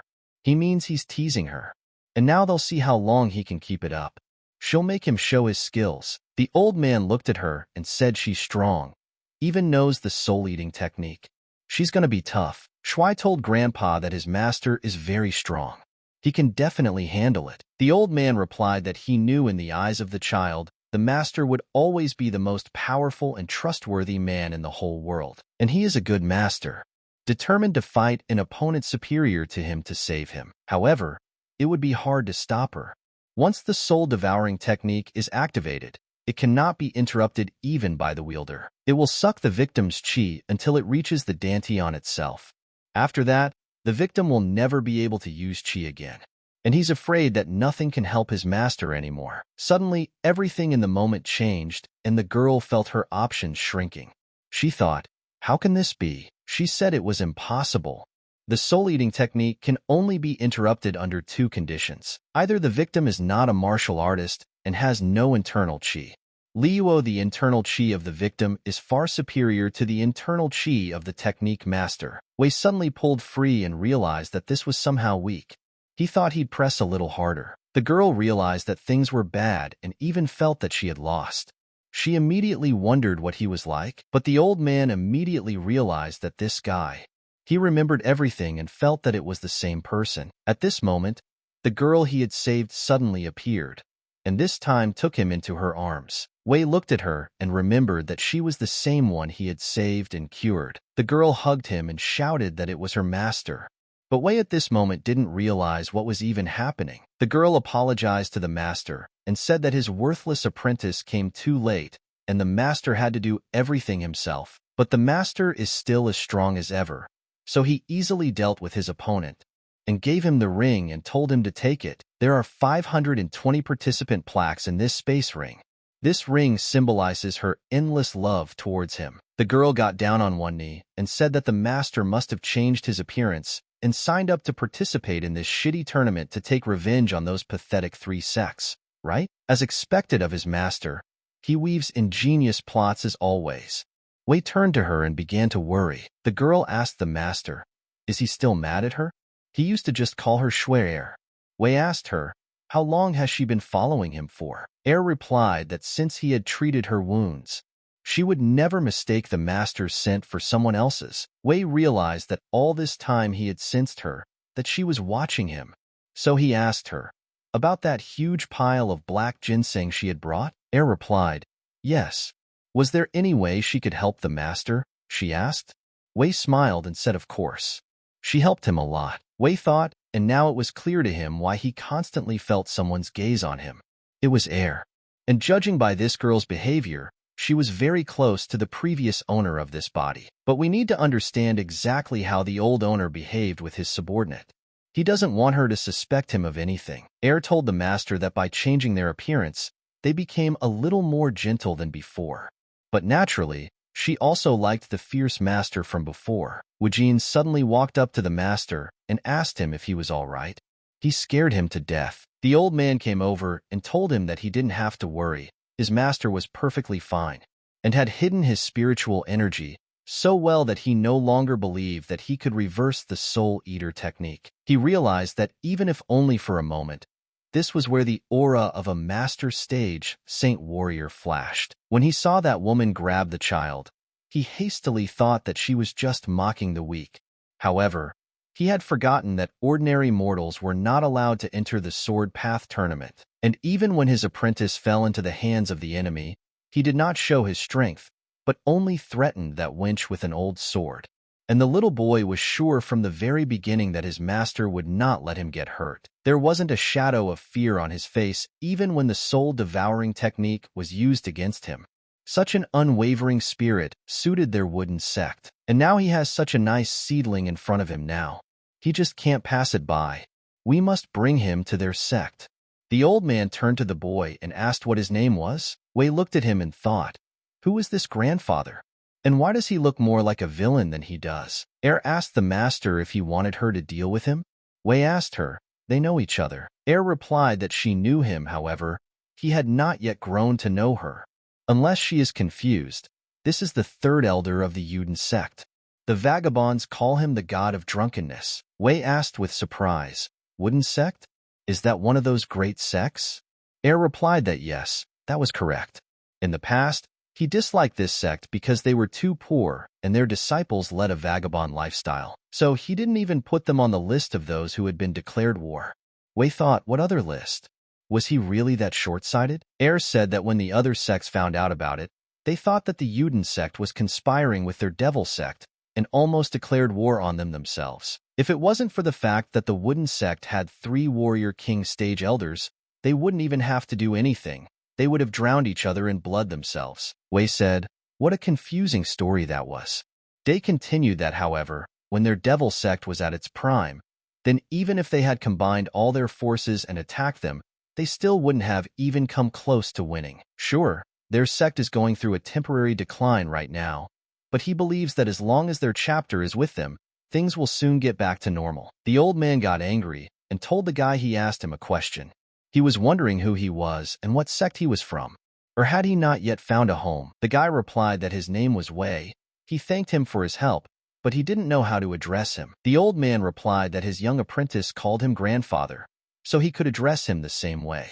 Wei said he wouldn't even dare. Was surprised that it had been a long time since she had last heard the master speak to someone in person. But what had happened to the master while she had been away? Suddenly, Wujian walked over to and turned and asked her what her name was. Does she know their master? Didn't answer anything and realized that if she had been near the master, he wouldn't have had to deal with these scum. Maybe the master was short of warriors. If that's the case, then she's ready to go for it. She has a beautiful, healthy body, and is sure that her and master's children will also grow up to be very strong martial artists. She will make fine warriors for master herself. The old man asked suddenly, who was that girl beside him? He realized that although this girl didn't hide her power, but her aura was strange. He couldn't understand it. Wei replied that it was his cousin.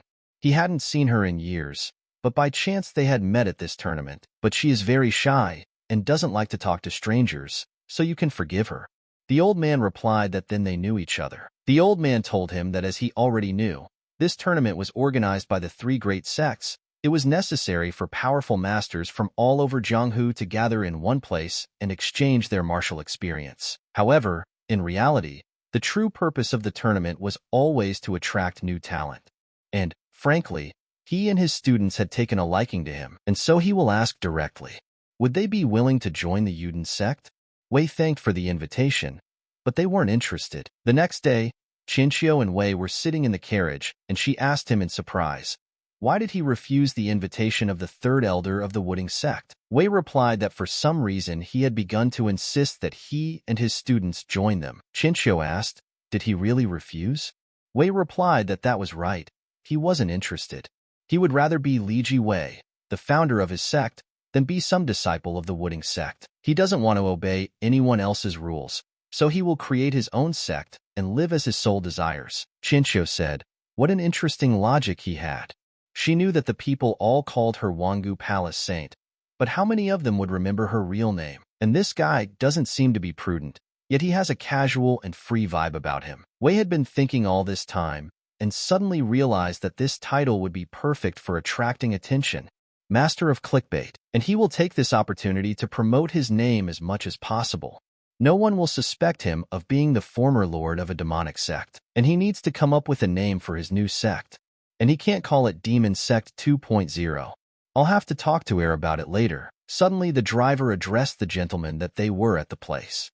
Wei got out and said that he was grateful that he had driven them home.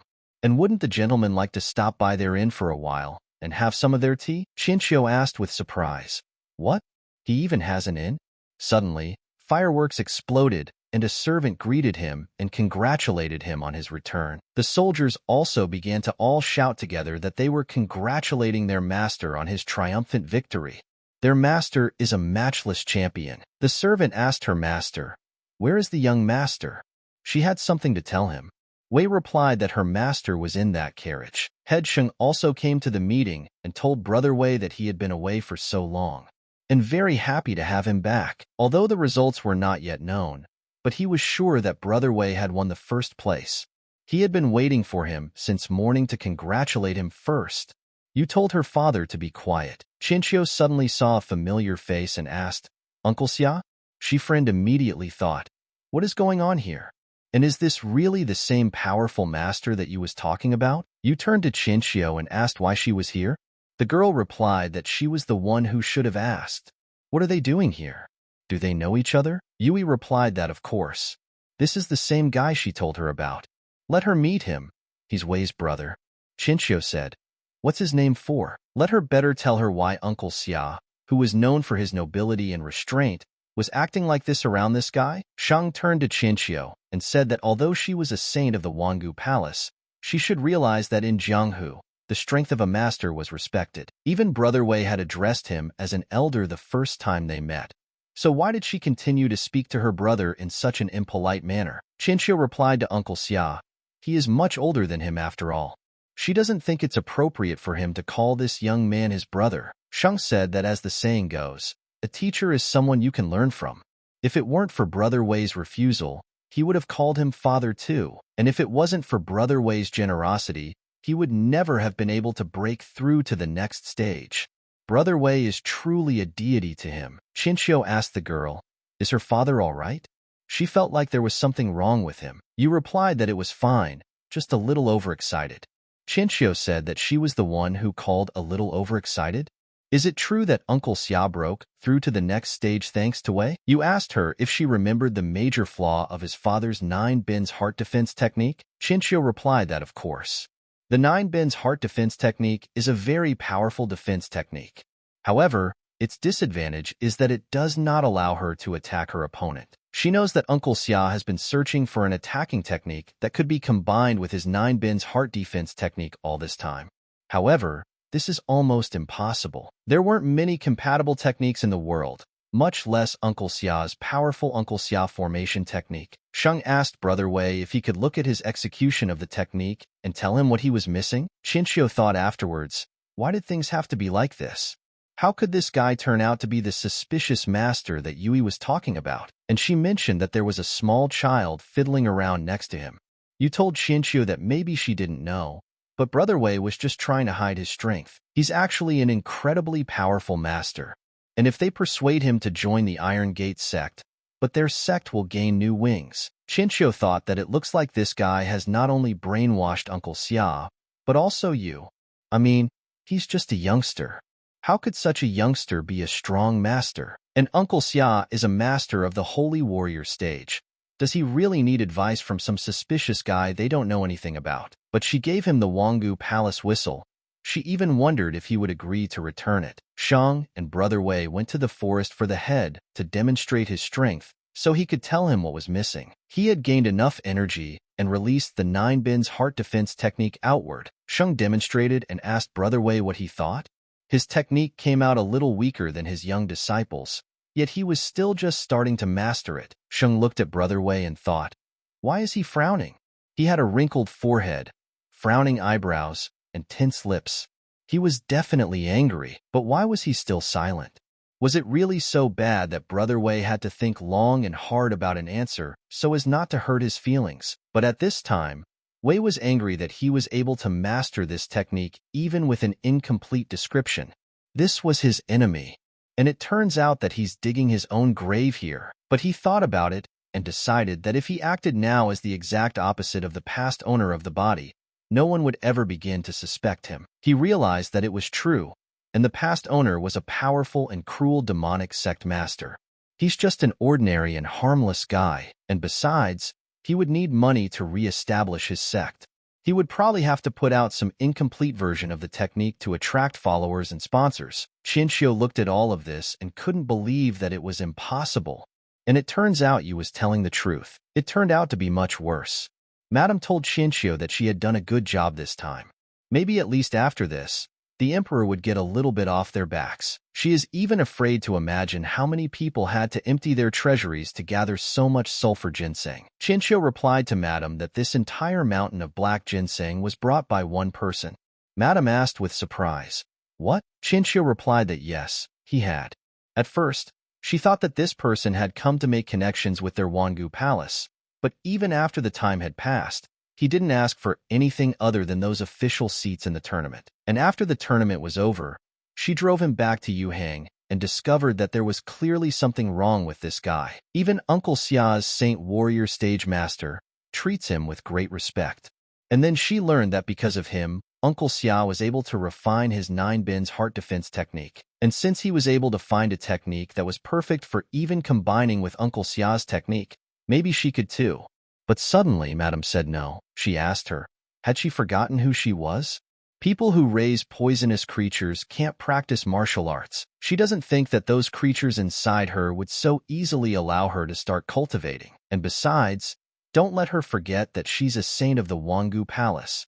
She can't make friends with outsiders so easily. Chinchio replied that senior sister Yu had managed to awaken her cultivation after all. She was even able to rise to the Warrior King stage. Not only can she practice martial arts, but she also walks around accompanied by handsome men. So why can't she at least get a little closer to the person who seemed special to him? Mistress got angry and replied, "What insolence!" She may have started praising her a lot, but that didn't mean she was allowed to cross her. Her older sister Yui is special. She is no match for her.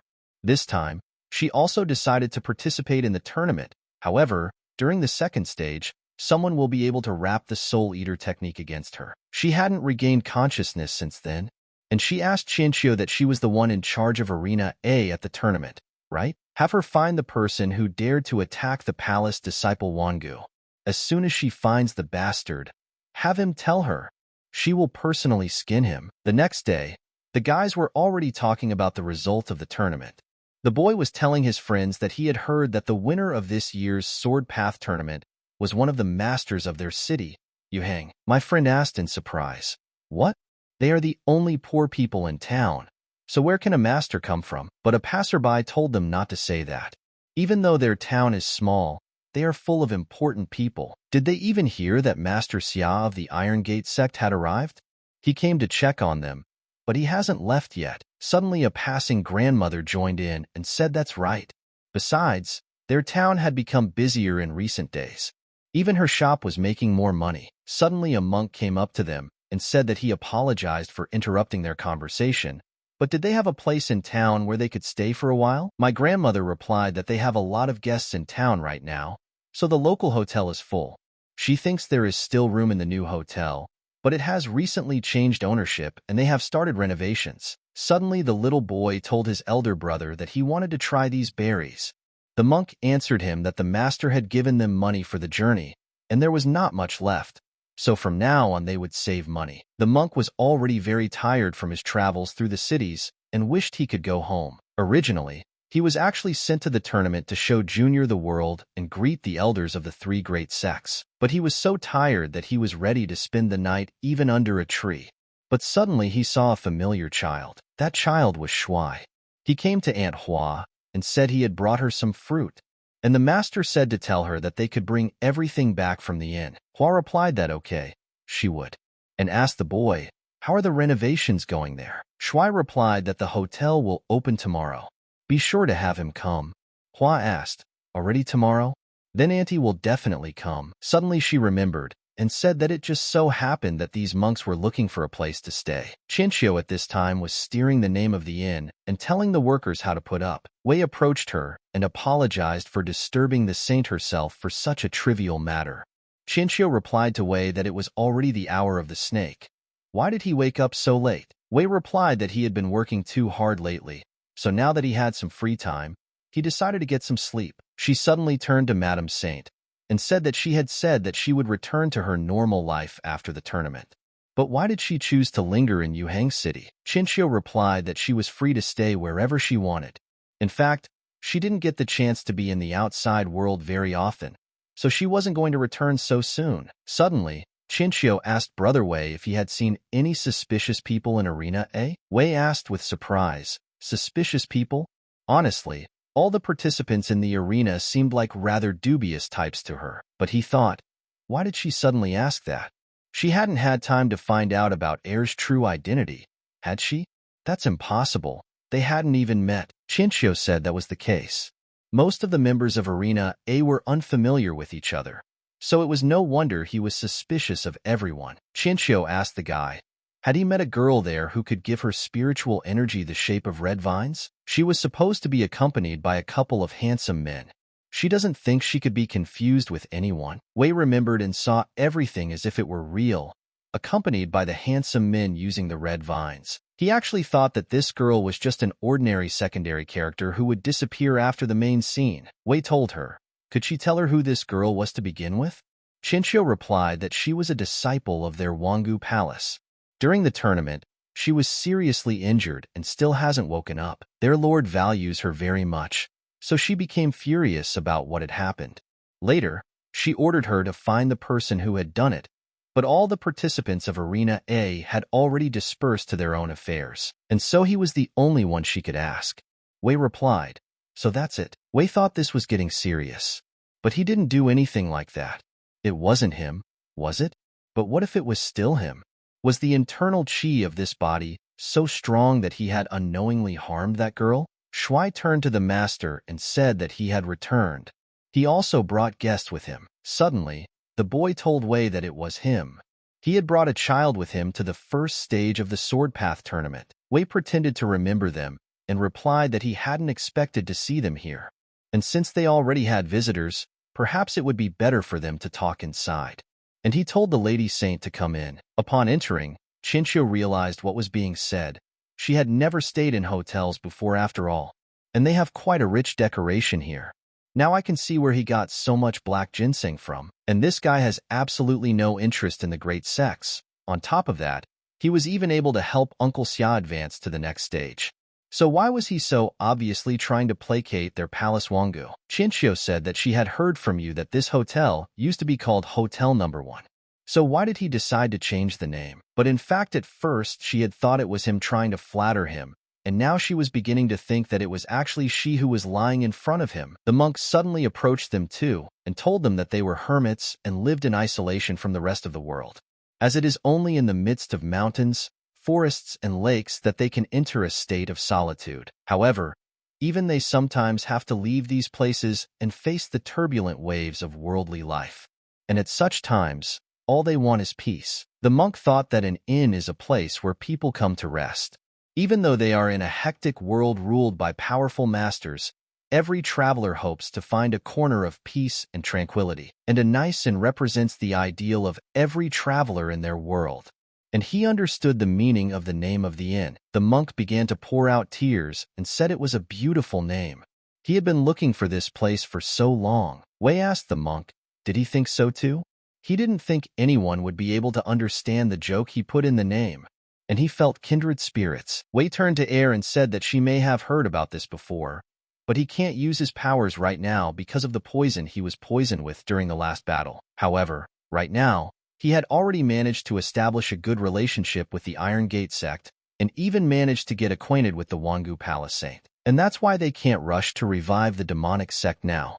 Air replied that yes, and Shui would continue to serve her master. Wei told her she didn't have to worry, There was no one here but the two of them.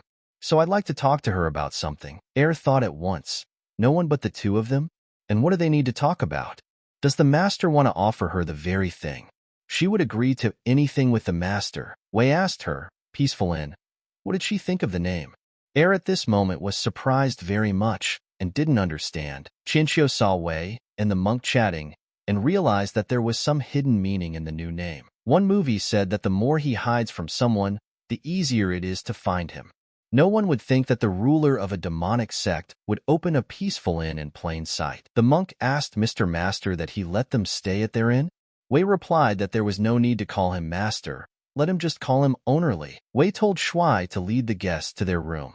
The boy replied that yes, of course. When the boy entered his rooms, he was surprised and shouted that there was new furniture. The monk didn't even bother to do anything and immediately lay down on the bed. He savored the moment and was glad that he was finally laying down on the soft crib. The boy went up to his brother and said that you can't sleep now. The older brother replied to the younger brother that you can't disturb people when they are falling asleep. The younger brother told his brother that's not what he meant. He started shouting that Master Zhu Kuan had said that a great fortune might be waiting for them in Yuhang. If they didn't go out to the city, how would they meet their fate? The older one replied that the younger one didn't think of something about destiny when he was hanging around everywhere, but once they settled in the inn, suddenly he remembered. Besides, they hadn't left the city yet, and there was still a chance. Junior said that fate is not so merciful. It could disappear if they procrastinate. Let the brother get up. They need to go for a walk. But the eldest resisted and said he would just take a nap for a while. But suddenly someone knocked on the door. The older one came up and asked who was it. The younger one came out and said it was the servants.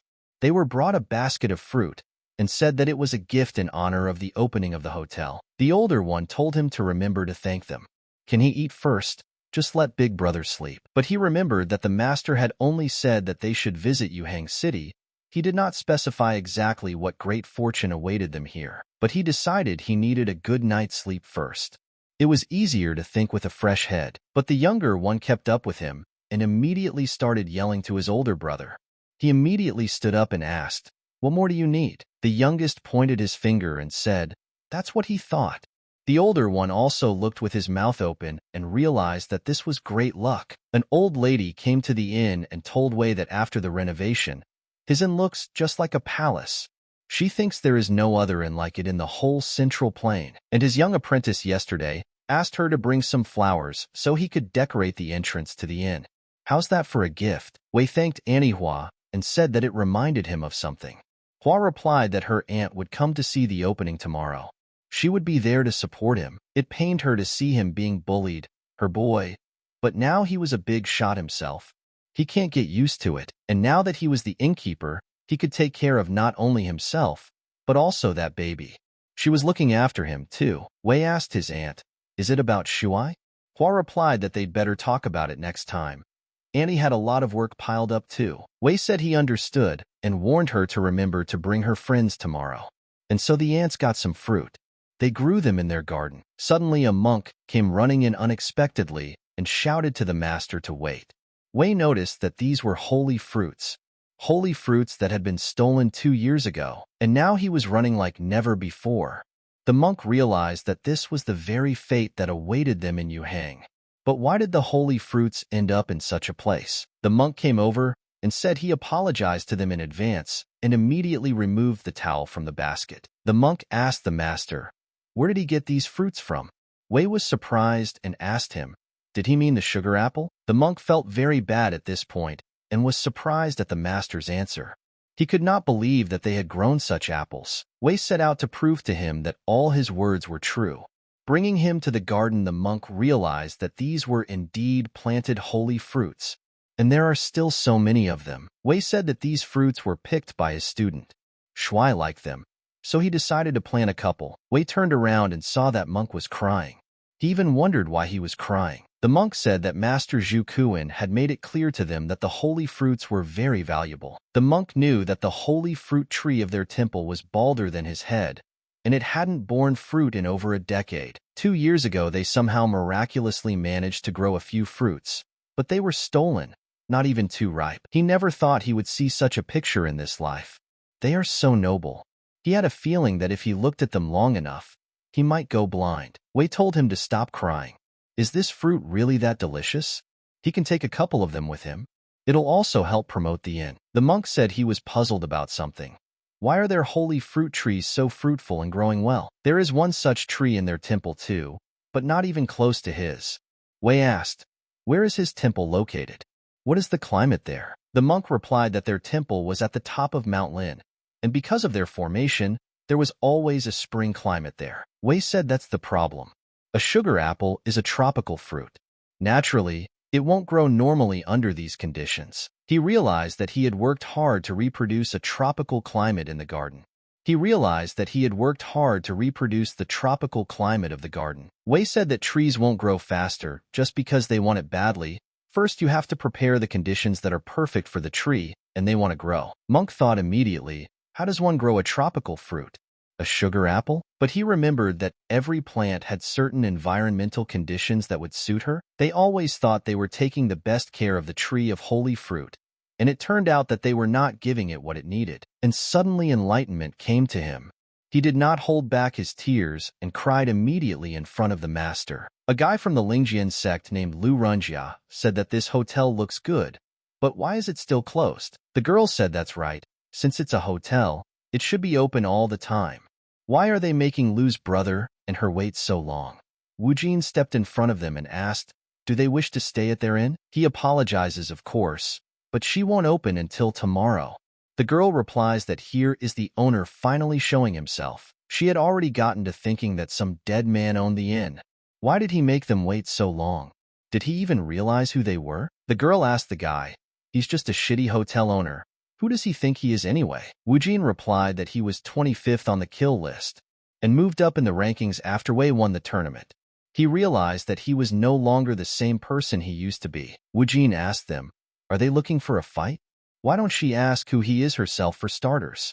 And how dare he call his masters and shitty? Is she too brave? And he had already told her that the inn wouldn't open until tomorrow. The girl got angry and immediately drew her sword. Rinjia stopped his sister and said that there was no need to be so rude. The guy asked him if he was the owner of this inn, and now he's facing a disciple of the Lingjian sect. It just so happened that the other inns in the city had no room left. Since they were going to open tomorrow anyway, could they still make a small exception and accept them a little earlier? Wu Jin got excited and replied that this was the kind of communication he preferred. And they got it all wrong. The owner of this inn is his master. Also, his sister has already expressed her dissatisfaction with their hotel. He thinks their crappy hotel isn't exactly unsuitable for the high-ranking gentleman of the Lingjian sect. The girl told him that he was the one who started provoking her. Rinjia stopped her and told her to calm down. He told the gentleman that his sister was tired from the road, which is why she said something rash. She doesn't really think that way. He turned to Wu Jin and asked if he could escort him to the owner. He would like to talk to him personally. Wu Jin said no. His master was talking to his guests right now, and he wouldn't dare to bother him about such trivial matters. He had told them many times that the hotel wouldn't open until tomorrow. Or is it that they, the high-ranking masters of the Lingjian sect, are not bound by the law? Renjia was also angry and saw that the guy didn't even raise an eyebrow when he heard his name. The name of the first disciple of the Lingjian sect, who even owns this inn. The girl turned to her older brother and told him that this guy doesn't put them in anything at all. She will personally teach him a lesson. She started to run to launch an attack, but saw that her brother Lu wouldn't stop her. But really, she was just pretending to be formidable. Rinji told his sister not to behave so intemperately. After all, now he wanted to know who was behind this inn. Suddenly there was a huge explosion. The people who were in the city saw fire. You asked immediately, what was the matter there? Chinchio replied that she thought the sound came from the direction of Brother Wei's inn. While talking to the monk, Wei heard a strange noise. He said that the city must be very lively today. And if you think about it, it's been quite some time since he's been in this world. And thanks to his perfectly thought-out plan, everything is going according to plan. And he is sure that in the near future his peaceful inn will become the most famous place in the whole world. Suddenly, Yui came in and told him that something was wrong at his inn, and she pointed her finger that it was very bad. In front of the inn, the flames of fire never stopped. Rinjia caught his sister at the moment of attack. Rinjia realized that although she had a bad temper, but judging by her ability, she was the most skillful amongst the disciples of her age. And he brushed off her attack so easily, a pretty strong guy. But when he looked closer, he saw that there was a kid standing in front of him. The girl got angry and said she didn't know where the brat came from, but she's sure her attack was repelled by some treasure he's carrying. It won't work a second time, and he wouldn't be able to block her kick. Rinjia stood in front of her and told his sister to leave it to him. Rinjia, he said that since they are both martial arts masters, and now they will find out who is stronger. Only he will let them stay at the inn if he defeats this kid. The boy thought that meant the junior's attack was blocked by this boy. However, at this moment, he didn't feel the fluctuation of his spiritual power, and he thinks his sister is right. This boy was protected by some treasure he carries with him. He immediately attacked the boy. Rinjia still realized that if he didn't, he would become a laughingstock to the entire world. They would pay for daring to insult their sect. Rinjia got very close and told the boy to try and block it. Shuai stood still and waited for his moment, and suddenly he flew like an arrow and punched the guy in the face. The blow was so hard it was as if his face had been turned into a punching bag. The girl was scared for her brother and realized that he was in danger. She got angry and said how dare they hit his eldest, and she would make them pay for it. She attacked him and realized that this kid only knew how to swing his fists. It's been known since ancient times that he who is strong in attack is weak in defense. The girl did a deceptive trick, suddenly appearing behind them. She had already gotten very excited and realized that he was caught, and attacked with her sword from behind. At this time, Headshang and the others came to the inn. The head wondered what had happened here, but the girl lay on the floor and said it was impossible. How many techniques does this boy know? And didn't Master say that martial artists could only master one technique in their entire lives? Sheng asked. Has the problem been solved yet? Wei asked also. Can someone tell him what happened here? Wu Jin immediately appeared and told the master that the only reason he could see him in full health now was because of his younger brother Shuai. Renjia heard all this talk and thought that this youngster was his master. All this time, he was pretending to be dead. Renjia stood up and thought that since this Unii was the master of that little devil, he was afraid that he might be even scarier. And now he has to run while they are distracted talking. Suddenly the girl saw this and started yelling to her older brother. Renjia told the younger one to wait for him here. He'll bring someone to help. Renjia didn't stop to save her sister, and in the same second, she was vaporized before her eyes. The girl shouted to her brother that he could have taken her with him after all. And why did he run away alone? Wei was surprised and said that he took off so fast. Chinchio asked him why he didn't stop him. Isn't he afraid that they will come back with help? And she's afraid he'll be in more trouble if he lets it go now. Wei asked, why would that be? I mean, it was just an ordinary passerby. Besides, it's not like he ran away. He realized that trouble only comes to those who think about it. That's why all the main characters in books always suffer so much. Wei said that on top of that, they also have a hostage in their hands. Chinchio thought at this moment, does he even know who his big brother is? Wu Jin said that he had told them that his master could kill a War King stage master with just one move. They don't give a damn about their Lingjian sect. Their master will kill anyone who intends to harm them. Chinchio asked with surprise, a War King with a single move? Isn't he exaggerating too much? But she remembered Yu's words that it wasn't an exaggeration. She had seen with her own eyes how he had demolished an entire house with one finger, just because there wasn't enough room. Shang said Lingjian sect. If they are really disciples of this sect, they are in trouble. At this time, a servant rushed into the Lingjian sect and shouted to the head that they were in big trouble. But the head immediately attacked him right in the chest. The head said to Zhao, didn't he tell him that he wouldn't let anyone distract him when he was conferring with the sect heads? Moon Reflection Tower Master Yumian said that it was immediately obvious that Head Lu had moved to the War Saint stage. His aura had become even more formidable. But there was no need to be angry at this fool. Perhaps he just wanted to deliver important news quickly. Green Mountain Qing Tower Master said that they were in no hurry, and the head of Lu could be distracted. Rini told him to report what happened there. The servant replied to the head of Lu that his brother had returned. Mian asked, his brother? Was that servant talking about Lu Ranjia? Rini replied that some time ago, His brother had left the mountain with his junior to gain experience and accomplishments, and now that he has returned, it means he has achieved what he wanted. Let the servant call him here to greet the respected sect heads. The servant replied to the head that he was afraid Brother Liu would not be able to come up now. Rini asked with surprise, "What? Should he bring him himself?" Qin told the head not to get so angry. Maybe he had prepared some surprise for him. His son likes to do that too. Rini said that since he couldn't approach them, they would come to him themselves. As he walked out in front of the sect, the head saw his brother lying on his knees all beaten up. Mian turned to the head and asked when his apprentice had had time to change so much.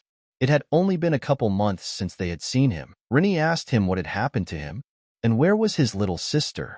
Rinjia replied that he and his younger sister had reached Yuhang and were looking for an inn to sleep in. He had a polite conversation with an employee of a certain hotel, but this rascal suddenly attacked him and almost killed him. He escaped when they let their guard down, but here was the younger one. The girls suddenly thought about Yuhang City. Wei was thanking Brother Xia at this time, and if he hadn't brought the helpers, they wouldn't have had time to clean up the place. Although he still thinks these wreaths are out of place here, Sheng told him that it's not worth a thank you. He's ashamed that this is all he can do to help, and it turns out Brother Wei likes wreaths. I'll have to send him some if I get the chance. Sheng said that although their Iron Gate sect is one of the powerful sects, but even they can't openly interfere in the struggles of other sects. Although the Lingjian sect didn't have many followers, but they shouldn't be underestimated. He asked Brother Wei if he knew why the three great sects teamed up with the Imperial Palace and established the Sword Path tournament. Wei asked, to look for capable people? Sheng replied that yes. This is how they strengthen their power. In his time, the demonic sect Lord Ziwei had killed countless martial artists and destroyed many sects. Some sects began to unite, others simply disappeared, and others began to swallow up smaller sects. Wei asked, absorb? Sheng replied that in their world, only strength was respected, so it was inevitable. And the Lingjian sect was one of those sects that grew their power through absorption. The next day, the news trickled through town. The guy asked the girl if she had heard what happened yesterday. The girl replied that she didn't, and asked what was there, but it turned out to be much worse than that. Mian stood over the house and asked, "Is this the Peace Inn?" Rini replied, "What a miserable place this was. Apparently they brought such a crowd here for nothing." Mian told him not to judge a book by its cover, but she told the others to look it up. They in their sect only use these kinds of wreaths as a tribute to the deceased. Maybe they knew they'd show up, so they put them there on purpose. They even wrote the word holiday on them, probably just to mess with them. Rini told the others to obey his orders. Have them seize and bind everyone in this inn. If they find its owner, let them bring him to his feet at once. The girl looked at the inn and realized who it belonged to. Qing asked her what she was thinking about. Suddenly he remembered and said that she was kind of a genera from this city, right? Qing suggested that as soon as they were done with this business, she stop by her house. He heard that she has a sister living here. She must be as pretty as she is. The girl tried to refuse him, but then she saw him put his hand on her waist. Qing asked her, was she trying to contradict him? The girl replied that no. They would be honored if the Tower Master visited their home. Qing said that she was a good girl. Now Yuhan is his home too, so he will bring her here as much as she wants. The girl immediately thanked the master. She realized that this was the first inn. She couldn't be wrong, and if they changed the name and style, that means the hotel changed ownership. Then what happened to her sister? At this time, the Lingjian sect girl was saying that it was just a curse. How dare they keep her locked up? But that's okay. Big Brother will bring their men here soon. That's when they'll dance. They'll make lantern skins out of them. Wei opened the door and told her if she realized that she was the one who looked like the villain now, not them. Plus, she herself had originally asked to be allowed to stay at their inn, so she should be happy they let her in. Wei put food on the table for her and told her to eat a little. Otherwise she'd die here, too. The girl wondered and wondered what was going on here. Why did he even choose to feed her? Had he even heard what she was saying here? Wei looked at her face and asked, "What is it?" He had prepared it himself. Would she like to try it? But suddenly Wei remembered that his teacher had once told him that treating prisoners well was a sign of a good soul. Even villains can be kind. How ironic. The girl looked and saw that it was clear from his face that something had been put in his food. A man with such a wicked smile can't wish a man well. And now it turns out he wants her to choose between death by starvation and poison. She got angry and went straight for the food, and she thought that if she had to choose, she would rather die well-fed. She opened her eyes and saw as if she were in another world. She thought poisons could be so delicious. Is she already in heaven? She started crying and said the poison was too strong. She didn't even have time to eat. Suddenly, she heard someone asking Headlu, "Is this the kidnapped disciple?" She came to her senses a little and realized that she wasn't dead yet. She immediately shouted to her master. Wei looked at them and said how fast they had come. He sighed and felt sorry for his inn. Now he would have to hire laborers again. Rennie asked him, "So he is the owner of this inn?" He saw that it was just as Renjia said. This guy didn't have a drop of spiritual strength. Rennie told him that he had seriously injured a disciple of the Lingjian sect head and also captured one of his female disciples. Have him bring her back to him now, and he will consider keeping him alive. Wei replied that another stranger had shown up again and started demanding something from him. What a familiar situation, the girl thought. A stranger? Is he the one Master Lu is talking about? There is no such thing. All the masters of these lands know about him, and now it turns out that he'd started this whole thing knowing full well who they were. She remembered that he'd mentioned that it was a familiar situation, and that it wasn't the first time he'd done it. And then it must be that the appearance of a mere mortal is just a disguise. Renew asked the guy, "Is he refusing? Don't let him say later that he didn't show mercy," and immediately released an attack right at him. The girl yelled at the foreman to stop. That guy knew about them from the beginning. It's a trap. He's just pretending. Renew was surprised and asked what? He realized that he could no longer stop his attack. She immediately headed for Wei-san. Yui shouted to the others to get out of here soon, but Chinchio saw it flying at her and tried to save her. In a moment, Yui turned around and saw an attack in front of her eyes.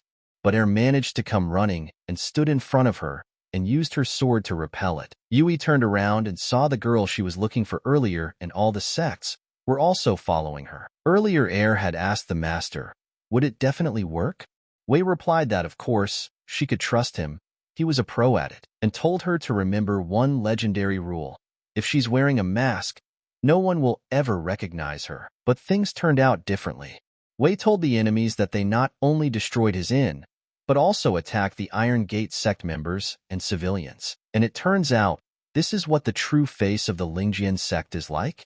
Chinchio walked over to the girls and asked them if they were all right. Rennie immediately saw that this girl was dressed as a member of the Wangu Palace. The other one seemed to be from the untouchable Iron Gate sect. He realized it had become too much of a hassle. He'd hoped to kill him quickly, pretending he'd forced him to do it. But he didn't expect it to get so messy. But on top of that, the student managed to shout to him that it was a trap.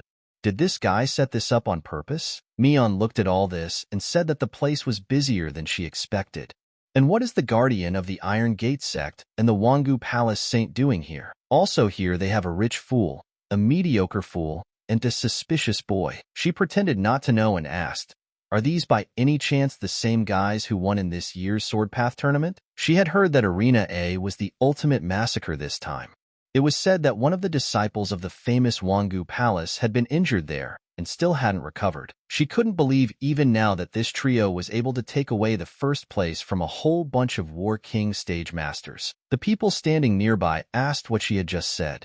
The boy replied that he had heard that the winners of the tournament were masters from their city, but he never thought that they would be these three. But the second of them said it was impossible. He knows Wei. Only recently he was an ordinary worker in the first inn. People asked if anyone knew how he suddenly managed to own this hotel. The guy replied that he had seen him practicing martial arts himself, but he wouldn't call him some kind of master. He was just a rookie. But the other guy said he remembered being bullied a lot because of his weak nature, and if he really could have gotten first place in the tournament, he certainly wouldn't have let others bully him. Mion heard all of this and said that she thought the locals were curious as well. How come a mediocre martial arts novice became so strong overnight? But she certainly had little faith that a person could change so drastically. Wei told her to stop beating around the bush. Sorry to say what she wanted to say. Wei at this point wondered, where did she even come from? He was already tired of reading between the lines. Air came up behind the master and said that she knew who she was. This is the master of the Moon Reflection Tower. She is in charge of intelligence and information gathering. Wei asked her how she knew everyone. Er replied that this woman was very skillful at making up false stories. Usually she first creates some problems by pretending to be a member of a devilish sect, and then she herself comes to supposedly solve them. And it was because of her antics that people hated the devil sect. Wei understood. So she turned the rest of the people against their devil sect? So they were just slandered. Er realized at this moment that there wasn't an ounce of truth in her words. Her master is a majestic and incredibly talented practitioner. There was no way they would engage in such petty nonsense. And how dare she talk about him like that? And yet some unknown rat has no right to even mention their devilish sect in her conversation. Posing as their comrade. Has she lost her fear? But Wei realized that his devil sect was even more sinister. And it turns out that its propaganda only played into their hands. Wei looked at Er and told her to calm down. And she remembered what he told her, right? Er replied to the master that yes, he could take it easy. She realized that if someone asked her about the devil cult, she needed to stick to 3 rules: knows nothing, has seen nothing, has no connection to them whatsoever. Yui decided to join the conversation and said that she didn't quite understand what they were getting at. Their Iron Gate sect had already verified Brother Wei's identity. 2 years Li Jiwei arrived in Yuhang City and got a job at the first hotel. And his family is clear as well. After his parents died, he was left with only a cousin whose whereabouts are unknown. Wei, hearing such words, was surprised and didn't think she was secretly dripping under him. And suddenly he realized that if all of this was true, he was pretty damn cool right now. The previous owner of the body had picked the perfect frontman. Poor guy who lost his parents, leads a lonely, quiet life. A man like that would never be suspected of anything. She even took care of her subordinate when he allotted her a place in his legend. Now he doesn't have to worry about Er being accused of anything. After all, she's just a cousin. And it turned out that this Wei was more far-sighted than he thought. He shouldn't have scolded him then. There's a reason he was called the world's strongest martial artist. Now he admits it. Mian said that she would like to believe the words of the guard of the Great Iron Gate sect, but she wanted to remind them that there were still fugitive followers of the demonic sect hiding in the vicinity of Yuhang City. And she just fears that one of these demons might have taken on the guise of one of the residents and mingled with the crowd. But suddenly a girl entered the conversation and said that he wasn't. She didn't think he was one of those fugitive followers. Shuai recognized her sister and immediately shouted to her. Wei was surprised at this moment and saw that a stealthy character had appeared. The girl said that she had already met him 2 years ago. She could distinguish people's unique auras. And Wei's aura hadn't changed since then. Wei was surprised to hear about auras and thought, are there really those in this world who can distinguish auras? But as he looked at her, he saw something strange that looked like magic. He wondered what it was. Er looked at it and said that it was a celestial maiden. Wei thought, what celestial maiden? Is this the celestial maiden he was thinking of? Er told the master that this was the same celestial maiden he had ordered him to search for. He also added that she should continue to search for her, even if they had to be separated for a while. But how could he forget something so important? And then Wei answered that it was because of the poison in his body. It was the only reason he could forget something so important, and he thought that the previous owner of the body must have kept a diary with some important entries. He doesn't know anything about it. Er came up to him and said that perhaps she should do a little checking. Wei was surprised and thought, what is she going to do? She ripped off his clothes and saw that there was no red mole on his chest, meaning that the master had been so meticulous in his disguise that he had even removed things that only she was aware of. Er said that because of their poison, the master not only lost some of his powers, but also lost important memories. And she now understood why the master's behavior had changed so drastically. Perhaps he had lost his memory completely. But if her master had lost his memory, why did he choose to save her? Are their souls so tightly bound? The girl also understood that according to Head Lu's disciple, he was beaten by a child. And next to him were a rich man and an ordinary guy. So the one who beat up Head Lu's disciple was her little sister? Qing walked over to her and put his hand on her shoulder. She immediately sensed that he was furious. It was all because she was trying to make excuses for Wei. Qing called her a hottie and asked if she meant she was claiming the guy was innocent of anything. He grabbed the girl by the hair and said that, frankly, he didn't care if he was from the devil's sect or not. She stood next to him and stood up for the other man. Did she completely forget who he was? He must have spoiled her too much lately. I mean, he hadn't tried her once in 2 years. The girl was hurt and apologized to the head. Ching said that it seemed like it was time to teach her some lesson. The girl said nothing and made a sad face. Ching said, "What a beautiful scared face she has. It's even gorgeous." The girl told him not to do that. But Ching In-Iat released her and covered her with his dark aura. Wei felt a familiar feeling at this moment. And this was one of the demonic techniques. She might be very useful since even the previous owner of the body had ordered to track her down. Besides, her title of Heavenly Maiden sounds very powerful. Wei immediately ordered Air to grab the girl.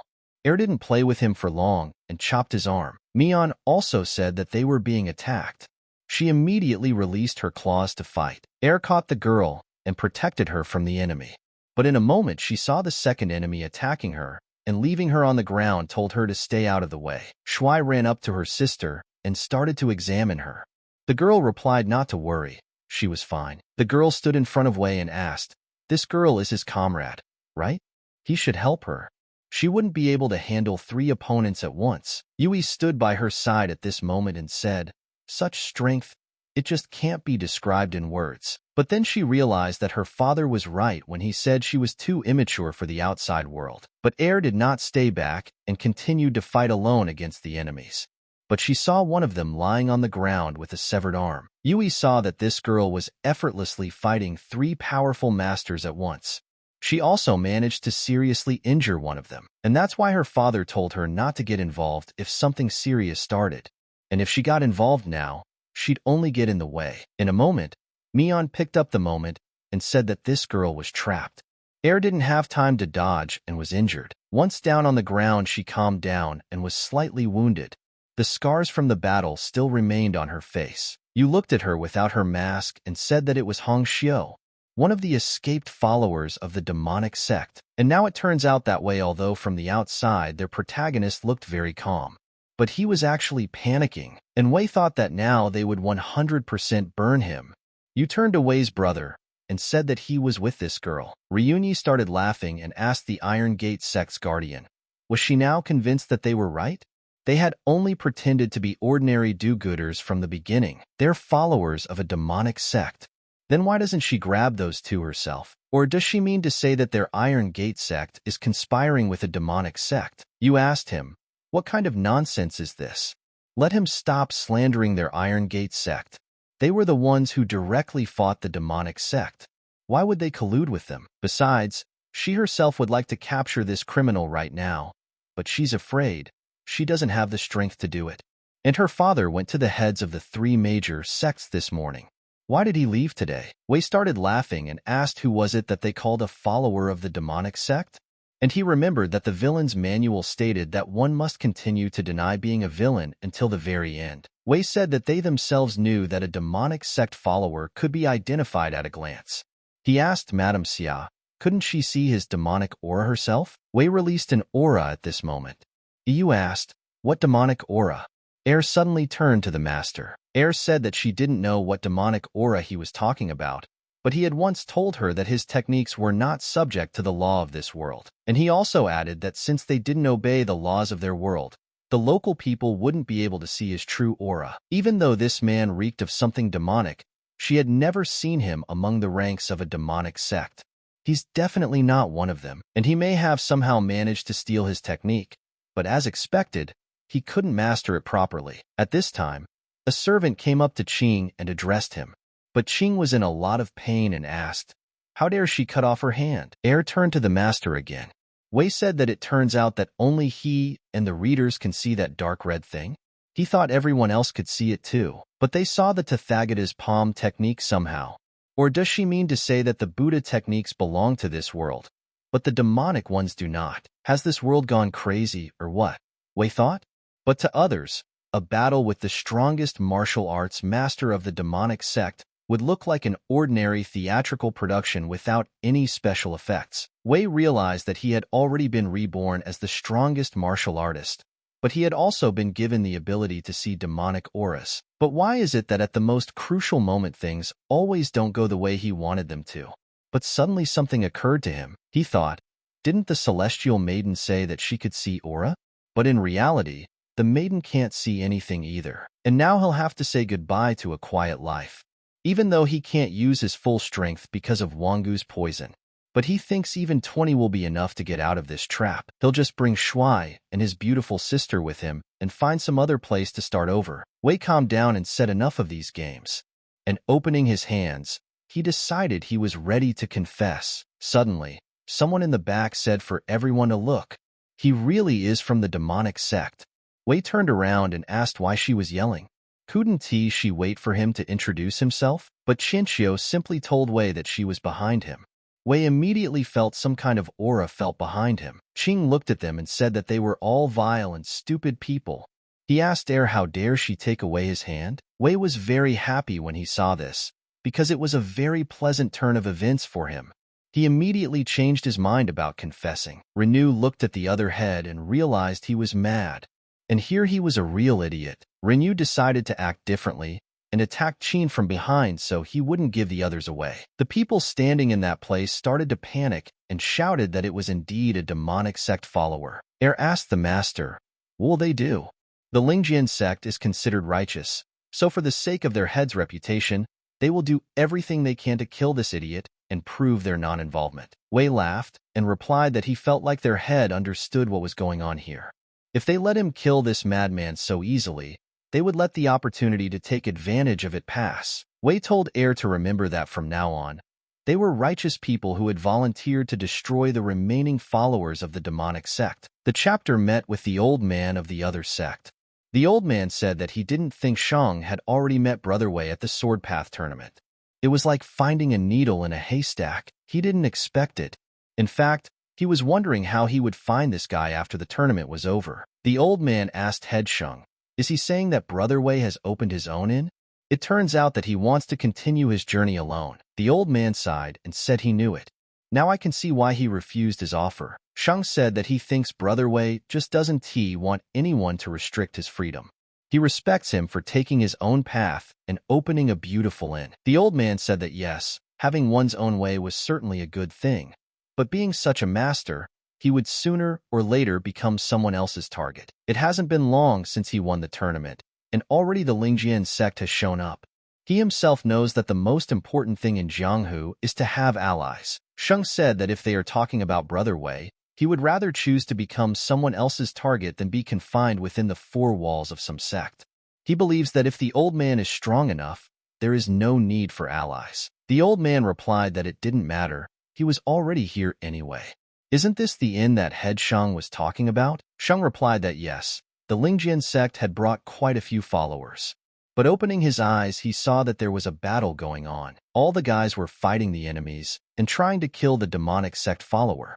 Shang saw all this and thought at once, what's even going on here? You also fought the enemies and asked them what they were doing?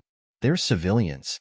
And why the hell did the Lingjian sect start attacking ordinary mortals? The warrior answered her that the head's orders were to tie them all up. But suddenly a second enemy came at her with his sword. But Shang also noticed all this and came up and used a fireball that exploded and destroyed the enemies his daughter was fighting. Yu was very happy to see her father. But Chinchio had told her that there was something wrong with these people. They look like they're being controlled by someone, right? Wei said to her, as if they were conscious, but at the same time their bodies were not obeying them. Their legs are weak, their faces are pale blue, and they move as if they were walking corpses instead of people. And in fact, these are signs of not having a soul. Chinchio was surprised and asked what? Wei replied that as the world's strongest martial artist, he had tried countless cultivation methods, and such people with missing souls are the waste products that arise due to the cultivation of his techniques. Once they grasp the practitioner of that technique himself, all those people will return to normal. Chinchio asked the master how he knew all this. Wei looked at her and replied that it's a secret. He knows because he owns the original of this technique, but he didn't tell her that. Suddenly the old man showed up and said it's good to be young. They're all so energetic. And it turns out the kid's cousin is here, too. Her skills are as good as ever. Sheng asked with surprise, Wei's cousin? The old man asked him, doesn't he know this white-haired girl? What other white-haired girl? He took a closer look and realized it was one of Wei's closest followers. The old man decided to help the guys, and after drinking wine, he turned into a huge man and told the others to let the old man have fun. Wei saw that the old man from the wooden sect was also here. Heaven had not turned its back on him yet. This is a once-in-a-lifetime opportunity. We need to dispel all suspicion in his direction. And it's time for him to clear their good name from the others with a look. Wei suddenly turned to Shuai. But the old man from Wudong fought the strongest at the moment of impact asked, "What does the old man's fist taste like?" Now they would know how to go against old man foam. He immediately flew towards Rini and punched him with his fist. Rini was surprised and didn't even have time to dodge. But then he realized that this old man dared to hit him. But even his grandmother had never hit him in the face. Rini sent the moment to hell and realized that he had already tarnished his reputation. And now he didn't give a damn about the civilians and would kill every last one of them. But suddenly he tried to show all his strength, but he suddenly thought why he couldn't release his chi. Not only to release, why did it feel like his inner chi was being sucked out of him? But Shuai was above him at this time, and slowly blocked all of his techniques and prevented him from engaging in battle. He used the great star absorption method. A beautiful girl named Piaoyang shouted to her mother and father that she had come home. Her name perfectly reflected her beauty.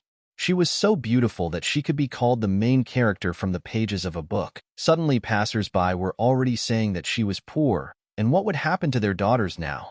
The guy replied that it was fine.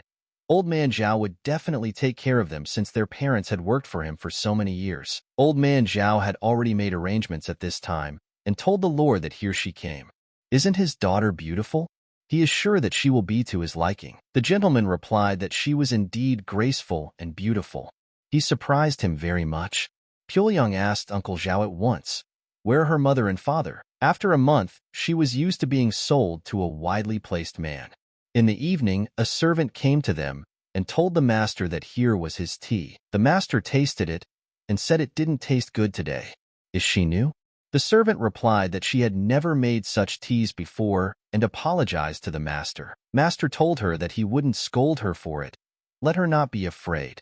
He grabbed her face and decided to take a closer look. Thereupon the master asked the beauty, why is she frozen? Let her rather put it on. Piaoyan turned to the Lord and decided to start talking about that girl. The Lord said she was just a useless toy. Did she really have time to get attached to her? But since she was so worried about her, she should take a look at how she was. Old man Zhao was not deceived. The beauty is not only beautiful, but also very kind. But going outside, the master asked Piaoyan why she was silent. The girl had never seen such a thing in her life and was frightened. The girl who brought the tea was completely exhausted and begged them for help, and she ended up dying on the couch. Piaoyan was very frightened and even almost fainted. The master told her not to be afraid. She was special and he would not do that to her. And from now on, let her call him master. Pyongyang accepted all his conditions and replied to the master that she understood everything. Qing realized that it would be a waste to use such a beauty with a perfect body only once. He'd better enjoy her properly when he breaks through to the next stage. And he was sure that his demonic cultivation technique would become even more effective with her. Then he could finally turn his Green Mountain sect into the strongest sect in the world. Qing shouted at them that he was the head of the Green Mountain sect. How dare he go against him? How will he get out of these ropes? Not even ashes will be left of him. Wei replied that yes, he was very strong and great, and he told Air to silence him. But things didn't go the way he wanted, and Wei saw his face covered in blood. He told Air that he hadn't asked her to kill him. Air replied that the master used to say when he wanted her to kill someone, she apologizes, she misunderstood him. Rini said that he was telling them honestly, he didn't know anything about it. If he knew that Qing was one of the followers of the demonic sect, there was no way he would have messed with him, but he would personally deal with him. Mian asked him, did he think everyone would just take it and believe him? Here only she didn't know anything. Rini asked her, how was he supposed to know it would turn out like this? She was the smartest, so she'd have to think of something. Mian replied that she didn't have an ounce of spiritual power left in her. What could she think of in such a situation? Besides, like she said, she didn't know that the two of them were somehow related to the demonic sect. Wei walked over to Brother Xia and said that he himself should know that it was impossible to purify himself from demonic qi. so they themselves would have to kill him sooner or later. Wei realized that today was the first time he had witnessed a human being killed, but he shouldn't show his excitement. It's not easy being the head of a demonic sect. Shang said that yes, he understands everything. Brother Wei, doesn't he have to worry about it? He can go rest. They will take care of things here. Wei rejoiced. For now they had witnessed Er kill one of their cult followers with her own hand. That should have taken suspicion away from her at least a little. Wei went on with his story and wanted to talk about Er. But then he came to his senses and asked, "Can he go?" You asked her father afterward. Why did he stop her? Brother Wei knows too much about the demonic sect. They should question him about it. He might turn out to be one of them. Sheng replied to you that she should work on her impatient nature. Does she really think Brother Wei might have something to do with the demonic sect? You replied that he is close to Su, the right hand of the head of the demonic sect. Shang said that she doesn't see the whole picture, and that's why they can't jump to conclusions. Let her think to herself. If Brother Wei really was one of the followers of the demonic sect, would he openly carry Sei around with him? Does she happen to find it strange that one of the strongest followers of the demonic sect head started following Brother Wei and almost completely obeyed him? She herself knows how powerful Brother Wei is. It's not that hard to believe that he used some sort of technique to take control of her. And now he thinks that Wei knows so much about the demonic sect precisely because he questioned this Hong Xiu properly himself. Sheng said that in that case, all they had to do was wait and not cause unnecessary trouble for Brother Wei. When the time comes, he will tell them everything himself. You replied, and that makes sense. You said that Brother Wei recently mentioned some demonic aura. Does father know anything about it? Sheng asked with surprise. Demonic aura? What is that? But old man Feng walked over and said that for now, we should forget about this demonic aura and demonic sect. And he's not interested. It's time to talk about something more important. And it looks like this guy's a lot simpler than he thought. Feng told the chapter that he was the one who gave him the technique that perfectly matched his 9-bin's heart defense technique. Was he right? Shang told him to leave. And since he thinks Brother Wei is so easy, let him go and negotiate with him himself. He really treasures Brother Wei's priceless gift, so don't even let him dream about it. Feng said to Shang's head how stingy he was. For that matter, he would ask him that himself. He thinks that the techniques this guy has are much more powerful than that chick's soul-eating techniques. He's not even sure if anyone else has those techniques. Qinchi stopped the elder and asked, did he just mention the soul-devouring technique? Suddenly, after a hard day, began to shout asking, Shuai is this girl? He asked, is he definitely the same Shuai? Are they mocking him? Tell them to bring back his boy immediately. Shuai told her sister that Master had recently fallen off a cliff and had lost his memory a little. So he didn't remember that she was a girl. It is uncomfortable to practice in a skirt. Can she change? Piaoyang replied that he must have been in a lot of pain. Wei considered it an attack of dazzling beauty. He wiped off the blood and said that it was nothing special. It was just a fall. He thought to himself, what a hard fate this beauty had. She could probably have appeared in a romantic comedy as the main character, and here she was. But suddenly, he thought hard and in his mind, something didn't add up. The original owner of the body was looking for this celestial maiden, but he knew that the one he was looking for was Shuai's sister. Could it be that he didn't recognize her? Wei asked. Maybe she alone wasn't enough? He wanted to assemble a tricolor team of celestial maidens. Suddenly, Qinxiu came in and said that Brother Wei was here. She was just looking for him. After questioning him, they found out that the Lingjian sect and the Green Mountain sect colluded with the demonic sect and secretly cultivated demonic techniques. And sect elder Yuden has already taken Rini away. Now his fate will be decided by the 3 great sections. And Mian didn't seem to know about the collusion of the other sects. So for now, the Iron Gate sect would decide her fate. And his hotel's celebrity has now skyrocketed. She's the talk of the town. And let the girl drink this. Piaoyang asked, what is it? Qinchi replied that Uncle Xia had discovered parasites in Gongzi Qing's sect. This species feeds on the blood and flesh of women, and when in proximity to a parasite host, it helps to suck the yin energy out of the woman and convert it into the yang energy of the host. And the mother parasite died with Gongzi, so the babies had become harmless, but it would still be better if they extracted them. When asked, are the Wangu Palace vermin so easy to get? They must have caused a lot of people to suffer because of them. And she is sure that these parasites can be obtained thanks to a single bowl of soup? Wei thought that apparently this guy from the Green Mountain sect was much closer to the Wangu Palace than the previous owner of the body. Perhaps this would help him get rid of the parasite in his body. Chinchio replied, "How would she know? It was probably sold to him by the head of the palace who cared more about the profit than the consequences." Wei walked over to the bowl and started dipping his finger and tasting it too. Chinchio asked, "Did he question her skills? Let him drink the soup, or else she will take it away." Wei listened to her and immediately picked up the bowl of soup, opened his big mouth and drank it all. Wei started laughing and said that he was now the strongest martial artist in the world. Will break the limiting seal. He had high hopes, but at the end, he said that his strength had not returned. Chinchio asked him what was wrong with him. She brought it to her. Not him, and there are no parasites in his body. Why did he even drink it? Wei asked why her soup had no effect. Chinchio asked, did he expect something else? But he had already drank it, so it couldn't be helped. She would check on him. Chinchio was glad that she had gotten such a rare opportunity. She should take advantage of it. Wei was surprised and said it wasn't scary at all. You could have just asked her to check his body from the beginning. It's just that he's afraid of having worms inside him. That's disgusting. He rejoiced that at last, his cursed parasite that was holding back his powers would be destroyed, and no longer will he have to pretend to be an ordinary innkeeper. He is simply showing his true power and will once again stand at the head of this world. Chinchio said that she told him that there were no parasites in him. He was perfectly healthy. Wei was surprised and asked, is she sure about that? The girl asked why he looked so disappointed. Shuai came in and told her sister that she had prepared another bowl. Chinchio told the guy, advising him to get rid of his weird fetish for parasites in his body. It's dangerous. Chinchio actually realized that there were no parasites in him. It was true. However, right now, one did appear. Wei went to his room and lay on the couch and talked about how this is so. Why things weren't going the way he wanted them to. Air told him not to be discouraged.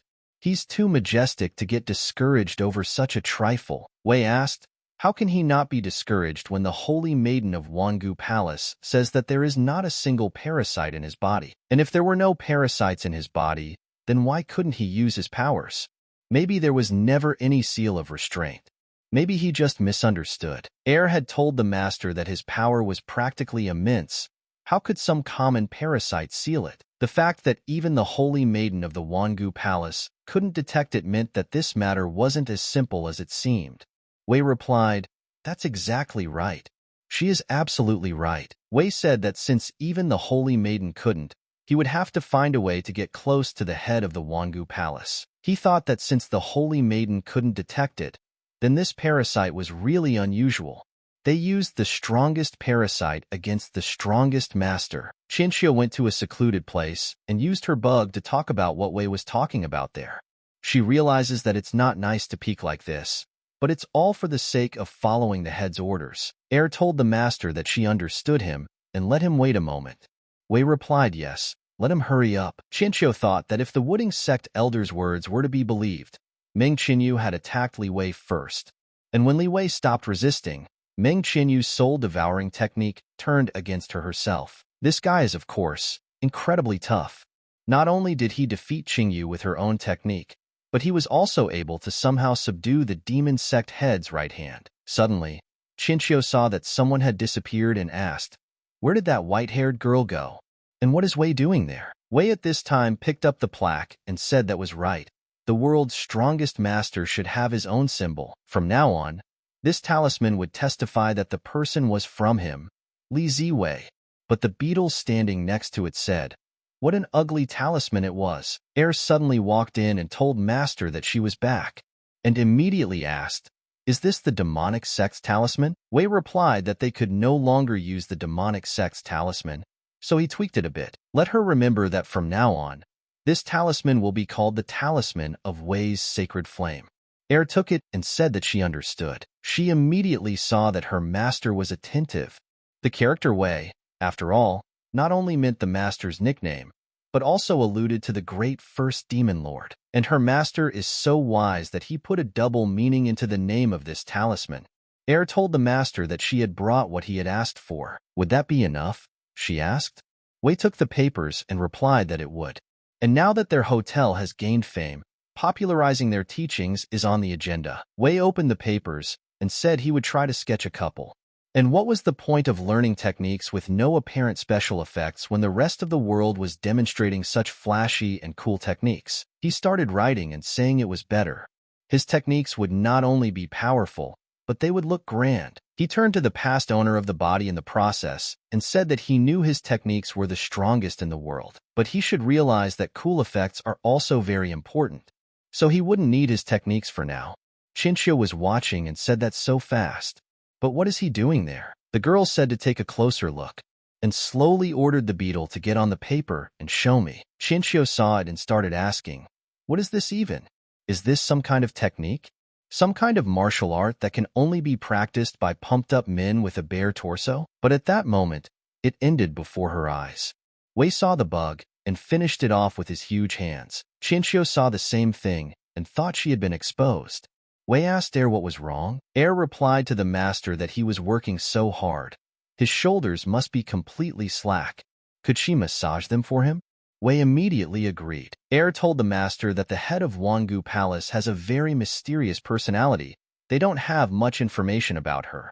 Since he wants to meet her, she will go there tomorrow and scout it out beforehand. She would find information for them that he could use when he met with the head of the Wangu Palace. Wei replied to her that she was so caring, and he realized that she was a reliable subordinate. And he thanked the former owner of the body for such a gift. Er immediately went and told the master to take care while she wasn't here. Wei replied not to worry about it. She hadn't forgotten who he was, had she? And besides, who would kidnap him from his own home? At this time there was a cat in the tree who might have been watching him. The next day, Wu Jin shouted to everyone to let him go to the guards. And it's very urgent. Sheng suddenly got the information and asked with surprise, "Brother Wei is missing? The demonic sect follower is also gone?" Yui replied that he disappeared at a time like this. Perhaps he went into hiding, afraid of being exposed. Sheng thought for a moment and said that they wouldn't jump to conclusions. He asked the guys, when did they find out that Brother Wei was missing? Maybe he just decided to take a walk? Wu Jian replied that naturally, he had rushed here as soon as he discovered that he was missing. Pyongyang said that yesterday at noon, she and Wei had lunch together. He didn't mention that he was going somewhere. In addition, he offered to cultivate together the next day. Suddenly, Wu Jian remembered and said that they found it in his room. Sheng asked with surprise, "A spider? And some unfinished writing?" He saw that Brother Wei's drawings were indeed exquisite, but the clothes of the men here were unnecessarily revealing. Chinchio said that this spider was hers. She decided to secretly observe him, and he soon discovered it. Wu Jin asked her how dare she spy on his master. Chinchio replied, as for where he was now, she probably already knew that. At this time, Wei was in a strange place and with his eyes closed. Coming to his senses, he jumped up and opening his eyes said where he was even. Suddenly someone came up and replied that he was already awake, and they would soon report to the head of the department. The girl said that although he was a little thin, his skin was pale and his face was nice. The other girl said he was just her type. The first girl decided to take a different course of action and said she thought she was getting horny. He's perfectly fine with it though. Wei took a closer look at them and started shouting, saying that they were legendary beast men with cat ears. Had he really been transported to another world again? A servant came to the lady and asked if she would like to meet the head first. Chinchio replied that she would do it later. The servant told the mistress that if she didn't visit the head first, she would get angry. Besides, this guy is just another prisoner. Why should she visit him personally? Chinchio replied that she would apologize to her later. Now is not the time for that. The servant said okay, but she was saying it for her own good. The servant realized that even though she was the holy maiden of their palace, she was really nothing. What made her think she could behave like that? Wei kept lying there wondering what this place was. He thought that he had imagined it, or did he really see beast men? He was once again transported to another world, but suddenly, he looked up and saw Chinchio in front of him. He asked her what was even going on here. Chinchio told the servant that she could go. She wants to talk to him in private. The servant replied to the mistress to be careful. If he ran away, the punishment would be severe. Chinchio said that this is the dungeon of Wangu Palace. Criminals are kept here. Wei asked with surprise, "Dungeon? What is he doing here?" Wei has accepted that the world's strongest martial arts master has been kidnapped. Will the plot develop in such a formulaic way? And how did he get kidnapped in the first place? Why doesn't he remember anything about it? Wei suddenly turned to Madame and remembered Air saying yesterday that she would go on a scouting mission. Had she really been captured? Chinchio didn't speak to him further and immediately used her magic powers against him. Wei Yu was in a lot of pain. He couldn't stand it and spat out the bug that had entered his body. Wei asked, "What the hell is this stuff?" Chinchio replied that it's a suggestion parasite. It causes the host to hallucinate. Taking them out like this directly is a bit unpleasant, but now is not the time to think about it. She asked him if he had met anyone from Wangu's palace this morning. She realized that not only had the suggestion parasite been placed in it, but it had been brought straight to the palace. Not only had a suggestion parasite been placed in it, but it had been dragged straight to the palace. It was probably an order from the head, and it looked like Li Ziwei had seriously injured Meng Qianyu, but she wasn't supposed to know about it yet. So why did she act up? Wei replied that no, he had just gone to breakfast.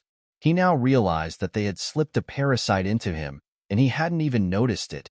There are some truly scary people living in the Wangu Palace. Suddenly, the servant came again and addressed the lady.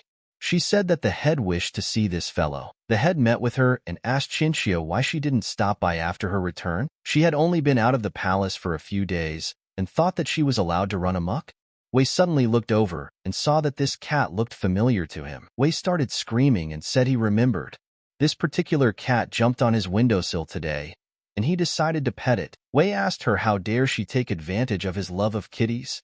She had caused him to let his guard down, and she had managed to send him away. What a despicable thing to do. Chinchio told him that everyone knows not to pet stray cats. Wei asked her, "Is she kidding?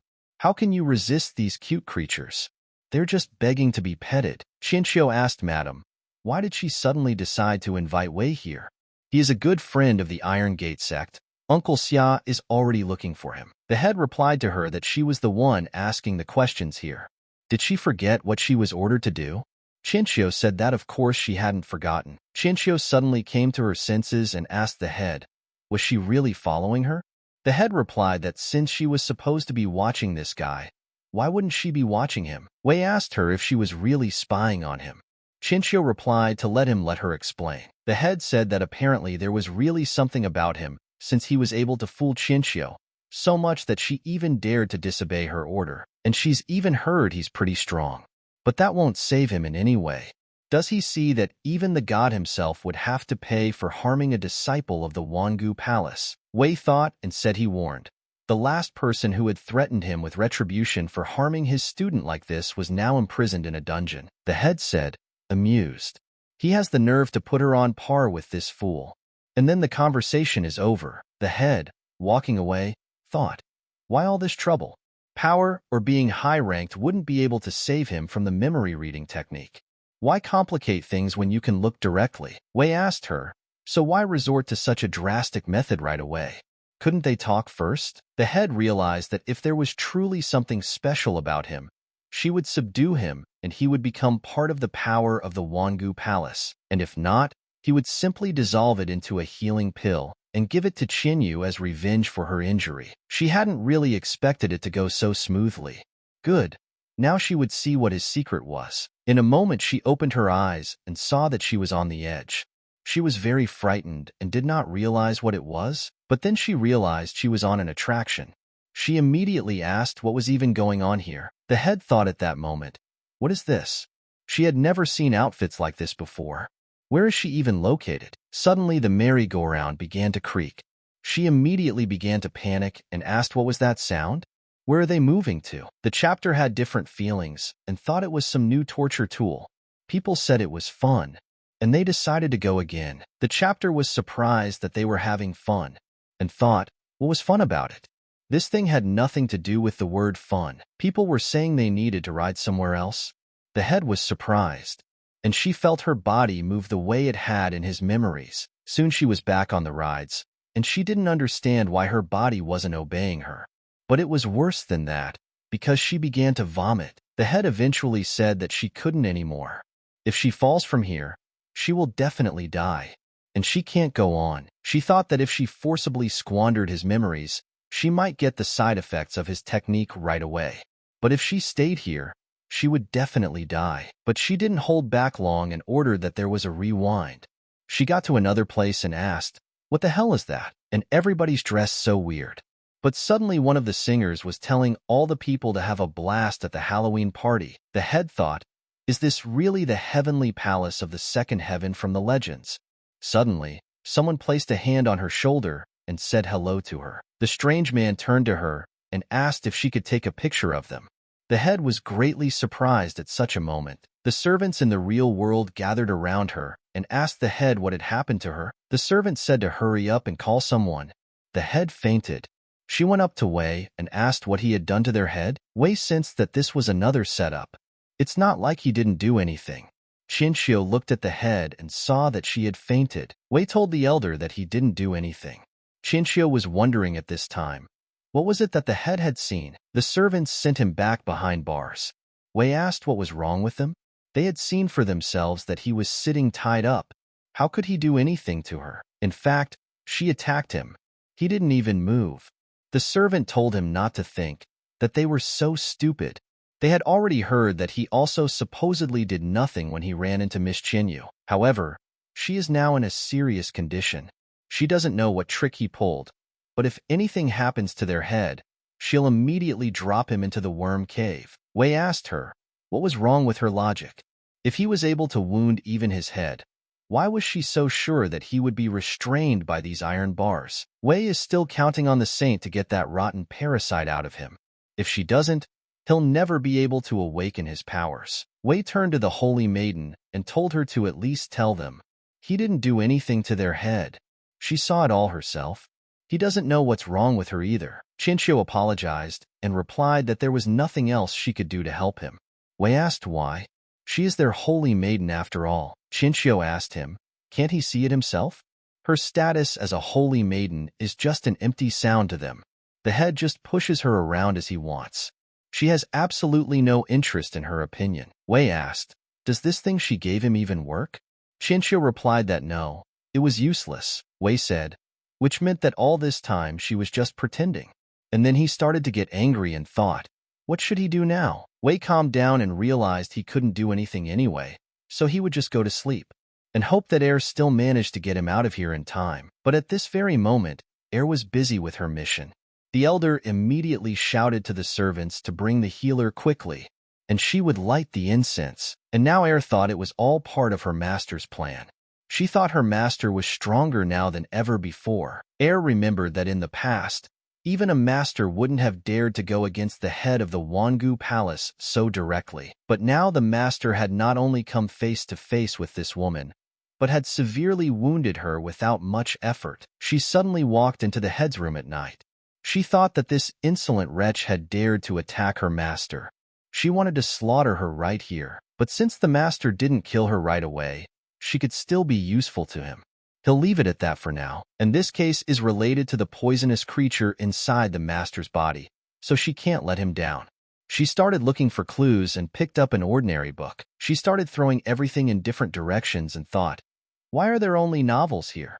And there's not a single entry here about parasites or the secrets of Wangu's palace. And is that woman in her room not at all attending to the affairs of her palace, or what? Suddenly she looked down and saw that there was a box of some kind standing there. She immediately picked it up and said, what an interesting box. And there is definitely something useful hidden here. Suddenly the head came to her senses and started saying that she felt so bad and thought she was dead. As she lifted herself up, she opened her eyes and saw in front of her a carousel ride, and everything was pink. The chapter again saw everything as a flashback and said that there was clearly something wrong with this guy. He was testing torture implements for fun besides. There were so many immortal gods hanging around him. But what were those jokes that appeared at the very end? Were they demons that had crawled out of the afterlife? Suddenly she remembered and said that she thought she had read about it in some of her books. But she saw that her books were all scattered. She thought, why aren't her books in their proper places? They're getting sloppier and sloppier. At this time, Air was behind her and was holding a box that she thought was very strange. Air was surprised in the moment that she hadn't noticed anything. Suddenly, the head said what she had found. Suddenly the doors opened and the elder told the lady that she was awake. and the healer said she had gone into shock and just prescribed her sedative herbs. The head got really angry and immediately asked, "Where is he?" The older one asked, "The guy who made her pass out?" She said that after what happened, she immediately placed him back in the dungeon.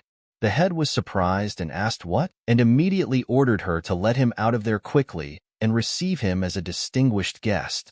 But suddenly she decided that she would do it all herself. Chinchio was telling Wei at this time that he better figure out a way to escape from here soon. Wei replied that if he ran away, he would immediately admit his guilt.